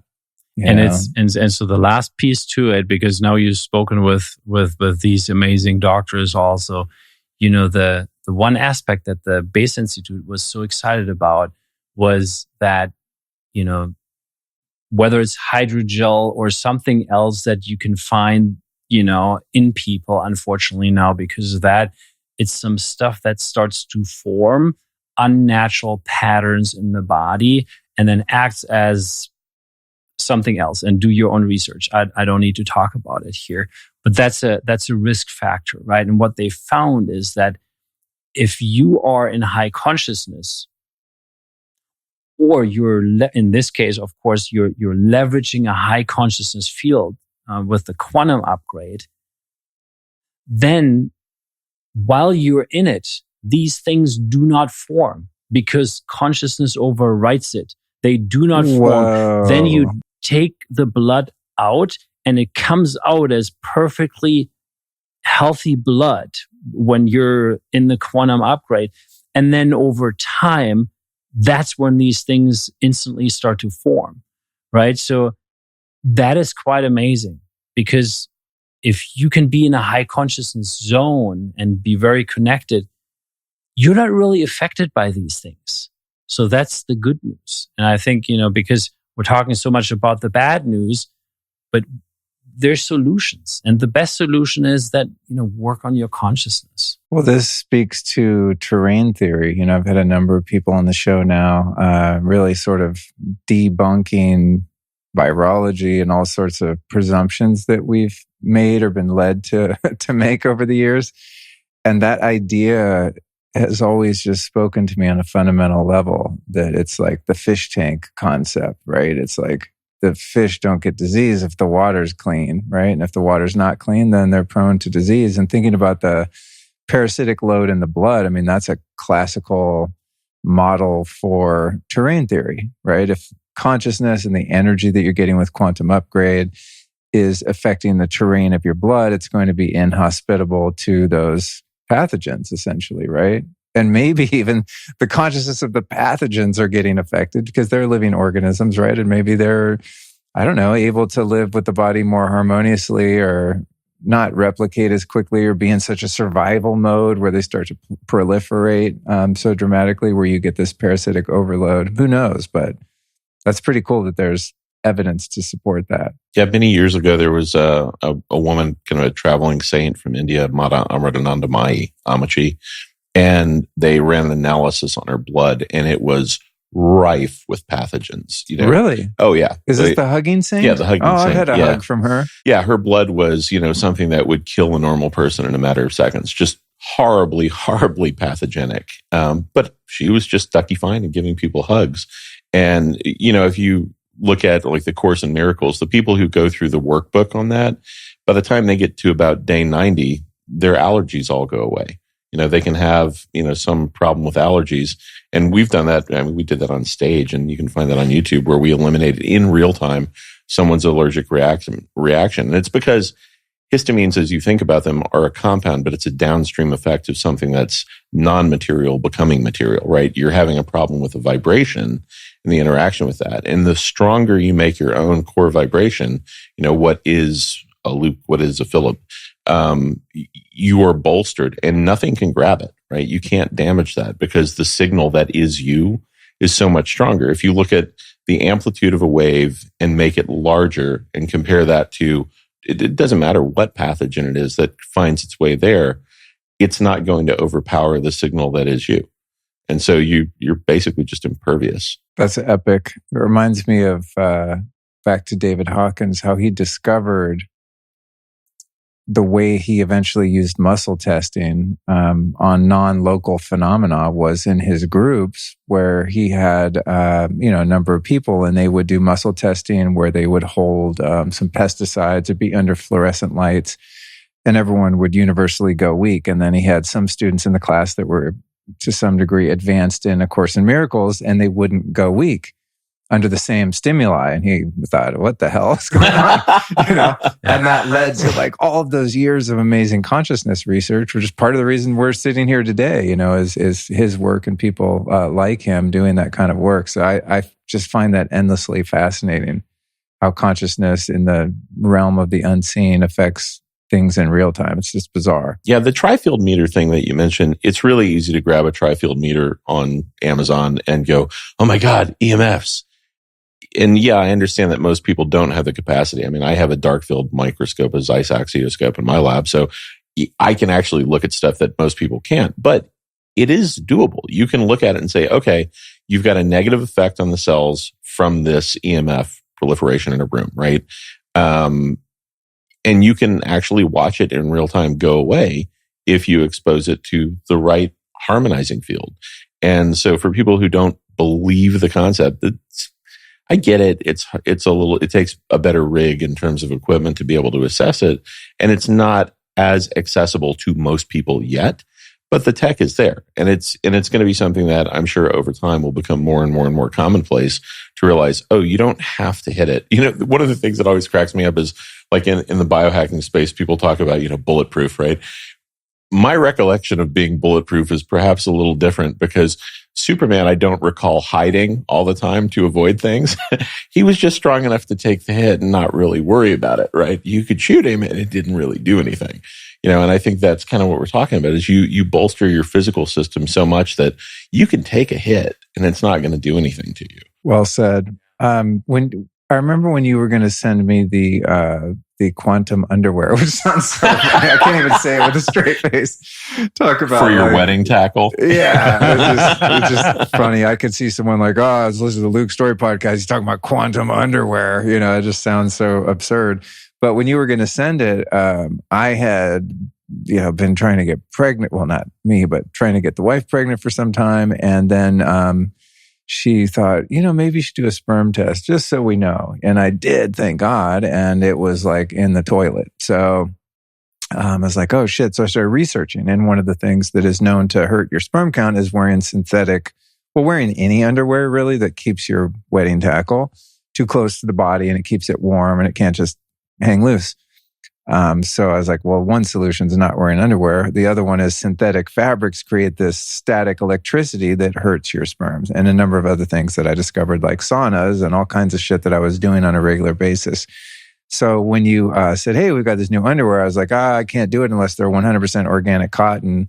And I think you said, well, we did a test on sperm count and this actually made them go up. So you sent me something. I think I only have 3 pairs. So it's like, I'm like, how many days can you wear underwear without washing them? So too much information. So send me a few more so I don't have to, do, reruns on the briefs. But yeah, I just believed you. I don't remember what the study was, but you're like, that's not a problem, even though they have some metallic elements in it for the EMF shielding and stuff. So have you guys seen the hats?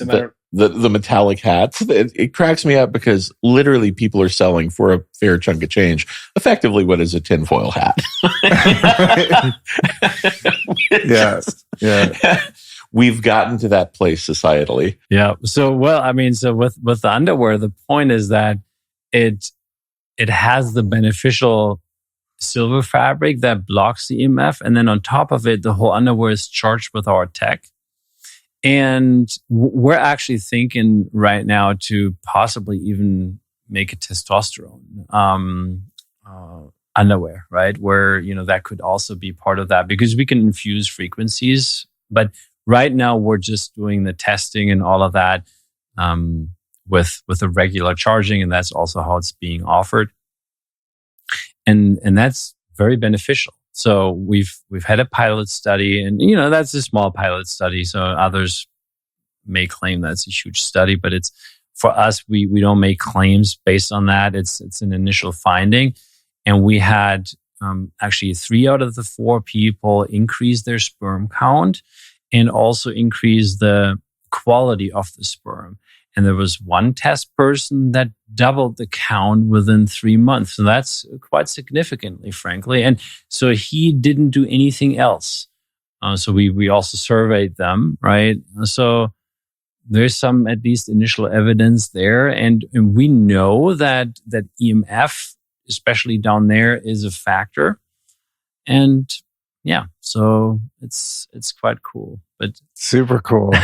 Super cool. Yeah, it's so interesting to me. Another thing with the EMF blocking clothing, and like I said, there's a few brands have emerged and made garments that aren't terribly embarrassing to know, or they're low key and no one would know they're like special tinfoil hat kind of clothing. But there are some people in the EMF field that are critical of fabrics that have this silver and these reflective EMF protecting properties.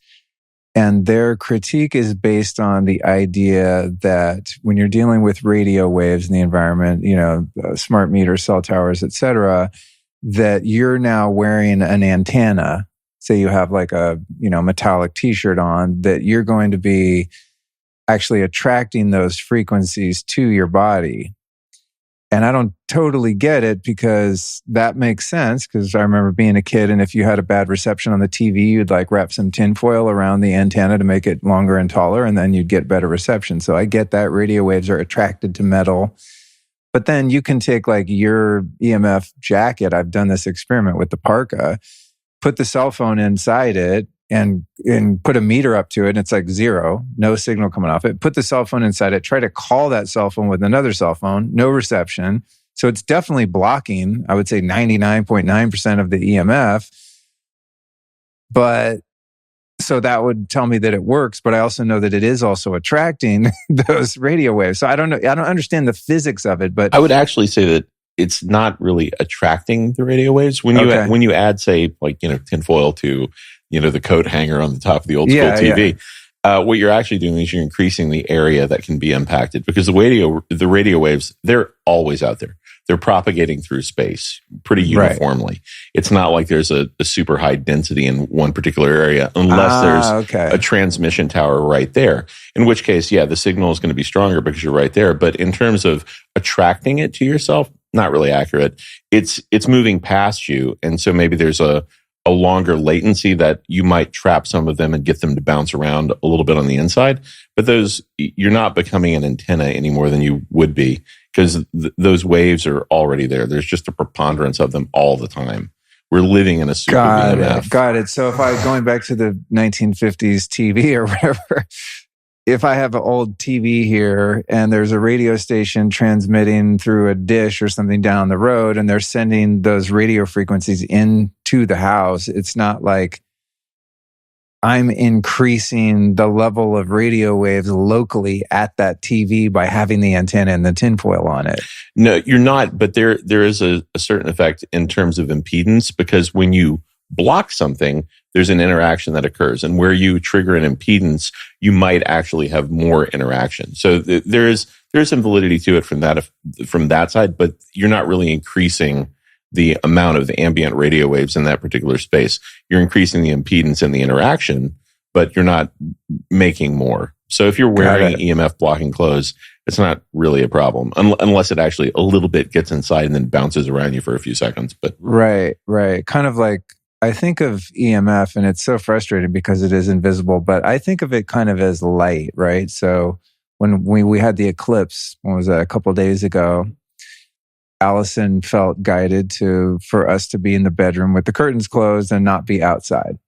And she's smart and intuitive, so I said, whatever you say, I'm doing, So we brought the dog in there, and it got really dark. And so I was watching through the crack in the curtain, you could see the light coming through like you would on any day. And then all of a sudden it looked like night, right? And I was thinking about that. That's kind of how EMF works, if I'm not mistaken, where if say you have like EMF blocked room, like a Faraday room, and then you open the door, it's like letting light in when it's dark in the room, is the same way that EMF or those radio waves would kind of travel in the room like light. Is that kind of how it works? Incredibly exact. Yeah. So if you're wearing like the EMF parka, for example, and it's unzipped halfway, then those radio waves are going to be able to get in wherever it's exposed, just like light would. Yeah, light is part of the EMF spectrum. So, light, gamma waves, all that stuff. Yeah. And so if you're wearing EMF clothing and you're not, say I do have the jacket on and it's open, are those radio waves going to get inside and then bounce around because they're now trapped in there? Realistically, not that much. I'm just saying on the off chance that somebody wants to argue the physics of it, yeah, there's small percentage of that's doable. But for the most part, you're going to just bounce it. And that's why it's also so important that our EMF blocking clothing is also charged with our tech. Because you have then an additional field around it that no matter if there's something bouncing around somewhere, it's also harmonized. So that's the beauty of it. Okay. Maybe think of it like UV coming into a room, right? So you open the door and light comes in, but you have something set up that's UV blocking, right? So you're still getting light coming in, but it's not like detrimentally. Low E windows. Yeah, exactly. Tinted low E windows. Well, they keep, I guess, the RF out. But yeah, I get the concept. I mean, the idea is just that, it still comes in, but it doesn't trigger something damaging. Right. That's cool. Because I personally like wearing that stuff, like on airplanes and in the car. I have my Leela cap I keep in the car and I wear because I'm just like, oh man, I can't help but driving around and just be like, cell tower. So, it's like all I see kind of thing. When you buy a red, Volkswagen, then all you see is red Volkswagens on the road. Pattern recognitionist. Yeah, it's that thing. I'm just like, does everyone else see all these towers? It's just like, oh God. Well, now they look like palm trees in some places. I know. It's like the most insidious thing when you drive down, you're like, that looks like an uncanny valley tree. That's not right. Totally. I want to let everyone know, I meant to mention this earlier. And for those listening, you can always find links to everything we talk about in the show notes, which are the episode description on your podcast player. But we've got a great opportunity for you guys to check out Quantum Upgrade for 15 days free. No further obligation, as I understand it, right? Do you do that? I'm assuming you don't do that sneaky thing where you put in your credit card and then after the 15 days, it starts charging you? It actually does, but stop doing that then, Phil. No, we're not stopping doing that because actually we ask our customers and they like it that way because otherwise it's for them actually an effort to do that later and we're not sneaky in any way. Okay. At the matter of fact, we're really telling you a few times, okay, now, you're warning us like, hey, you're about to get charged. Well, and we have multiple, the issue is if you're a sneaky company, you're offering something where you may also say it may not work or something like that, then you have people sign up and then you don't give them a chance to reach you. And we're the absolute opposite. We actually don't want anyone in our system that doesn't want it. Frankly, like you're gone as quickly as you can think if you don't want to be there because you can message us on Telegram. You can click just a button in the system or you can send an email. It just is super, super freaking easy. And even after that, it's also, you can cancel any time. So it's not like you're set up like for 1 year contract or so, because that's really the point. And so you get the chance now with, you have to say the link, by the way, I think, or whatever. Oh, yeah, thank you. So you guys go to lukestory.com. Thank you. I'm like amateur host over here. The link is lukestory.com/quantum upgrade. And the code is Luke15 for 15 days for free. Yeah, exactly. And so the point is that you can feel it during that time, make some changes. You won't be able to set frequencies because for the trial, frequencies are not included. That's a very complicated additional process. But you will be able to turn it up and down. You can leverage boosters and all that kind of stuff and feel for yourself. And that is the whole point. And if you don't like it, just tell us or press the button. Stop. The other day, I forget what it was. It was because every once in a while I look at my credit card statements, which should probably look at more. And there's like old apps and auto renews for, a year later. I'm like, what's that $300? And it's like some software we used last year and we don't use it anymore, that kind of thing. So I'm always like scanning those, trying to find things that I'm getting charged for. But there was something, and I forget what it was, that I was trying to stop, right? And it's like, nowhere on the site could you click It's like most of them are like cancel service. It's just like, how do you get out of this? It's so like they're made by the same guys who do the voting booths. Do you not want to not renew your not subscription? What? Yeah, exactly. Yeah, I wish I could remember what it was so I could shit on them publicly on the show. But yeah, I was like, really? Like you have to click into the depths of this website, into the bowels of their software to finally find the delete account or cancel or whatever it was. I find that just so unintegrous when companies do that. I agree. And it's on purpose, right? Oh, it's yeah, 100%. It's not that hard to sign up and put in your credit card. They make that real easy. Sign here, buy now. Even like the shop pay thing that like remembers your browser and it just like instantly charges you. And then when you try to undo it, it's this whole process.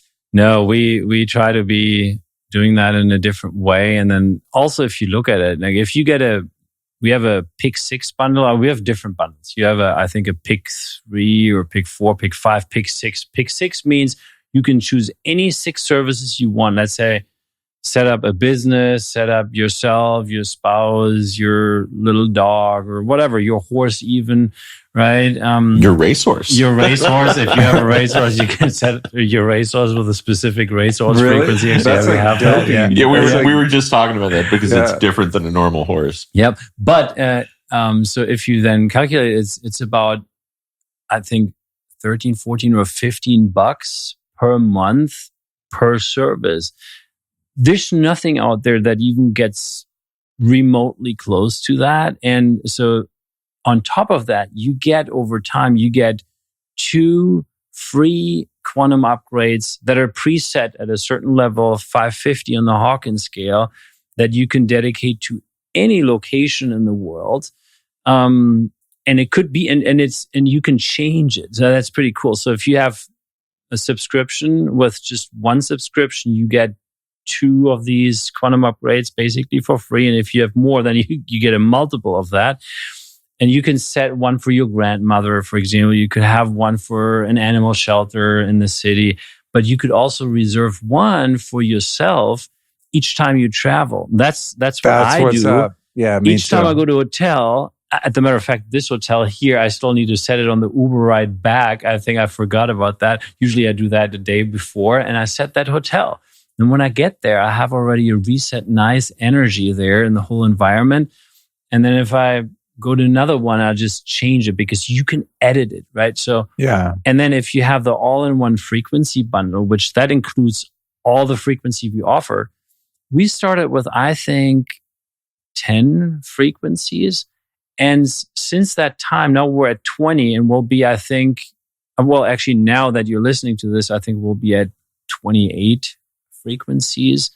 And it hasn't increased in price. So if you had this all-in-one frequency bundle, or even if you're getting it today, it's still the same price. So we're constantly trying to add value and make it better. Also, the higher booster levels or all that. It's not that it's getting more expensive. We actually try to find ways that you get so much more value that, you don't have a problem with that financially, that, you feel, now they're charging me more and more and more because it gets better and better and better. No, we try to make it better and better and better so that your perception is actually that it's getting cheaper and cheaper and cheaper. My question is, how can you remain profitable if you're dumping all this cash into these studies? Well, that's a good point. Studies are expensive. That's why most people don't do them. Yeah. All the supplement companies and stuff like that. I mean, very few of them have any legitimate studies, and it's like, I can see why. It's like, who's going to pay for it? You know? You're right. I mean, it's super expensive. But I think 2 things drive us. It's to help people and to also create awareness for high consciousness field, for that there's more than just the physical, and to help people make an impact. And I think for that, studies are needed. And, I can't tell you how often people came and said, well, I just need to give you a hug. They come to the conferences where we are. And sometimes, they just say, well, because of what you offer, it's amazing. But then often I hear it's, you've brought awareness to something that energy is real. And I've known it all my life. And that if you get into this state that that can make an impact. It's just so profound. Thanks for making these studies. Because, the quantum upgrade study, of course, it supports what quantum upgrade is doing and shows exactly what you can expect. But it also shows that we're one. And it also shows that distance doesn't really matter, right? All these things. And, if a mother's kid has an accident somewhere on the other end of the world, the mother feels it. Unless the mother is completely, not tuned in with herself, she would feel it. And that's kind of the very interesting part. We're here to express ourselves and to find our essence and all of that. But it's really, if we want to evolve as a species also, then we need to start realizing again that we're energy and frequency to begin with. And that is the time right now. And that is, I think, what also really drives the two of us, helping people, and that they realize that again. We're not just some meat bags, Speak for yourself. There was I'm proud to be a meat bag. Meat bags with salt. Yeah, there was you guys know Ramana Maharshi, right? Yeah, that's a great band name, by the way. So it's a good meat band. Bags. Meat bags with salt. Bags. Very great punk rock band. Yeah, Ramana. Yeah, somebody asked him one time, they said, how do you treat other people? Or how should you treat other people? And his answer is like one of the most on point things I've heard. He goes, there are no other people. Oh my God. That's literally like, boom. Okay. That's mic drop. Walk away. Leave it at that. Epic. Yeah. Another one of my favorite quotes of his is someone asked him, what's the best way to change the world or something to that effect, like a do-gooder type question. And he said, I'm paraphrasing the whole thing, but the essence of it was, don't bother trying to change the world because the world you see doesn't even exist. It's all based on your perception, right? Everything you see is the reality that you're making through your senses is what I kind of gathered from that, and I love those, but that one's good. Dude. Yeah. it hits on that. And right now, especially is the, Gandhi being asked, so what do you think of Western civilization? It's a good idea. Yeah, let's try that sometime. I love it, man. The Indian brothers, dude, coming through with the one-liners. So good. Well, there was one more thing. Oh, I wanted to ask you about your Telegram channel, which I admit I haven't been in there in a while. But one thing, and we'll put it in the show notes again for everything else. But one thing that I liked about it was, I don't know, like a lot of brands will have their social media channels, right? You have your Instagram and everything like that. And it's like kind of advertising. But the last time I was in your Telegram channel, it's mostly like users explaining their experience and different ways they're hacking it and kind of just tools and tricks where they're using Leela or Quantum Upgrade. And it's cool to see other people that have no affiliation, kind of like Ian, doesn't have a financial incentive. Why are these people spending their time in your Telegram channel? Like, oh, hey, my dog was sick and I did this thing with their product and now it's better. It's like they're not getting anything out of that. What are some of the things that you're seeing in terms of the user base? How many people are in the channel now and all that? Yeah, so we have different groups. We have a German group that is, I think, close to 500 people. Then we have a so-called Traum Easy group. That is for something we haven't really talked about. Maybe at some point we should. Not today, because it may distract from the topic. It's just a specific trauma release product that we offer. And then we have also, that we just launched it like last week, but we have maybe 400 people already in there. Then going up to the Quantum Upgrade community, around about 3,000 people. Nice, dude. And then we have around about 7,000 people in the Leela Quantum Tech. I think it's called the Quantum Power Group. Yeah. And then it's private groups. So you couldn't find it even on Telegram because we don't want bots in there. We don't want people that have nothing to do with it. It's just like for real people that use the tech and love the tech and want to just talk about it and discover more. And yeah, it's beautiful. People share and learn, and we've learned so much actually from it too, because we can't do all the research, the initial research, right, ourselves. We then can facilitate the studies, but that it helps with autism, for example, is something that came out of the groups. And then there was a guy who runs a clinic in India, and they are focused on autistic kids. And he learned that this can help, and then he asked us, "Hey, could you provide the tech? We run the whole study. We're set up. That's our specialty here. But can you help with tech? And we said, sure, we can help with tech. Let's go do it. And so that's how that happens. And the most recent example is quite cool. I had the impulse at some point, because we develop all these different frequencies, right? And usually we leverage etheric frequencies and combine them with molecular frequencies. And I said, well, we don't have a pain management frequency. And wouldn't that be cool? Because we have some hardcore tinkers in the quantum power group. They tink all the time. They create new frequencies and all that. Well, go for it. We'll give out a prize and a big contest here, and people can create a pain management frequency based on molecular. It must be a molecular frequency, so based on physical substances. And we're just in the process of reviewing those. So, and to pick a winner at some point. It's so cool what people sent in, and how much effort they put into this, and what ideas they also had. And it's something really remarkable. So I'm really grateful for all those people in the group, and I'm looking forward to the pain management frequency. So am I. My back hurts right now when you said that. I was like, I keep shifting in my chair. You need that. I do. I ate some gluten this week. My wife brought home like a pint of cookie dough, which because she loves me, but she doesn't realize what an addict I am when it comes to sugar. So I've been putting that thing away. And I'm like, just, right on time. Here comes the body pain and inflammation as a result of eating the fucking glyphosate or whatever it is. So but that's cool. I like the decentralized. I think that's the thing that's needed in this space is community, right? Like, Dave Asprey did a great job with his conferences, and people, when they first got on Bulletproof Coffee and started losing weight and having all this energy, and then emerged this kind of larger sort of biohacking community. And there's like the mothership communities of people that are just into self-improvement and spirituality. But I like the micro communities where people are doing their own research and submitting data, and then you guys can innovate based on that feedback loop. And that's a really exciting thing about, I think, where we're headed. Yeah, there's a lot of cool stuff to be done. Well, hot damn, fellas. You guys go to lukestory.com/quantum upgrade. Your code is Luke15. I highly encourage everyone to check it out. And, you guys will remind them if they need to. They're just going to keep charging their card indefinitely. I think that's an important thing. You make it easy for them. I don't imagine most people probably will cancel.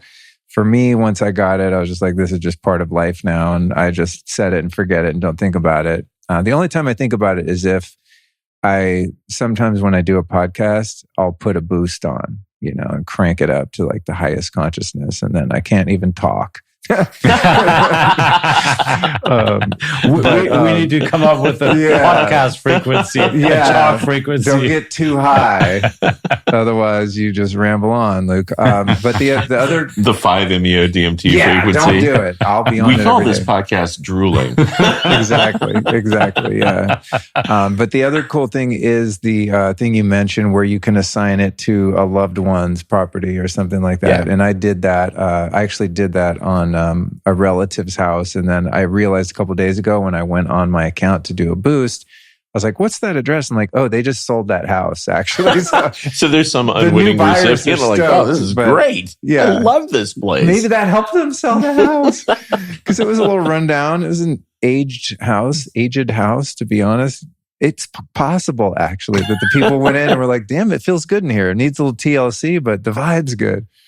But I love that. I have, different people, of course, like we all do that I care about. And it's cool to just kind of passively give them a gift they don't even know they're getting. And I know that it's helping them, and the travel piece too, the Airbnbs and hotels, like non-negotiable. Because otherwise I'll travel with all this other EMF shit. I got my Faraday tent and the Blue Shield cubes, and next thing you know, I need an extra suitcase just to deal with the EMF. So you're the guy TSA is going to stop. Oh, 100%, dude. 100%. Yeah. Got a guy in a gas mask with a metal hat on. Totally. Oh, dude, it's funny you say that because some of the EMF clothing will set off the metal detectors. Yeah. I never go through the millimeter wave thing because, like, I'm not insane. And I want to keep living for a while. But I do go through the metal detectors if I don't feel like being fondled by opting out. Sometimes I do. Sometimes I'm in the mood, I prefer the shiatsu massage. So. Yeah. I mean, I've had that many times actually, right? So when I wore the t-shirt, and so this one guy was funny. He's like, what are you wearing? I said, I'm wearing silver. What? You're not wearing silver? Yes, I am. Yeah. And then I explained to him, and he was like, wow, that's pretty cool. It'll set it off. I think one of the first things you sent me was the beanie, the legal beanie. Yeah. And I love those actually to sleep in because if you pull it down, it works as an eye mask too. So when I'm traveling, if it's not a blacked out room, I'll be blocking the EMF, blasting my brain with quantum energy, and blocking the light leaks so I can sleep in darkness. But anyway, the travel element is also a really cool thing. So I'll shut up now. We got Ian to still do a show with after this, about which I'm really excited. We haven't checked in. I think the last time was after I went to your freaking mad scientist lab out in Oklahoma. Yep. Most uncharacteristic thing you would ever think you would find in Oklahoma. That is true. Yeah, it's funny too because it's like the space from the outside looks very unimpressive, and then you walk through onto the the deck of the USS Enterprise. Dude, it's like, ooh, starship. Wow, okay. It's epic. I could have stayed in there forever and just tinkered around. You're lighting shit on fire and all kinds of crazy stuff going on. It was super fun. It's a good place. I get to have a lot of fun. Yeah. So we'll take a break and we'll jump back in and get into the world of Ian Mitchell. But thank you both for coming out. Thank you for continuing to innovate. I think that's one thing that I find really interesting and compelling about you, Philipp, is that you could have just created something that makes a profit, helps people, and just sailed off into the sunset. You know what I mean? Probably, frankly, what I would do. But but you're like, no, let's pay for more studies. Let's keep innovating. Let's come up with new frequencies. Let's help more people. I really appreciate that about your heart, and that you found something, that drives you in a way like that. Because I don't know, not everyone's wired like that. Some people just come up with an idea, cash the checks, and just kind of go live their life. So I find it really interesting that you're now working with 5-MeO-DMT in Costa Rica. And I've seen your evolution over the years that we've known one another, and you've been a multi-time guest on this show. So it's just always a pleasure to see you and watch the evolution of your companies and you as a human. Thanks so much for having us on. Yeah. Really appreciate what you do. Always a pleasure. And you bring the cutest dog ever over. So we could do podcasts all the time as far as I'm concerned. Bring the dog, bring Ian. We're golden. All right, you guys, we're out of here. All right. Much love, man.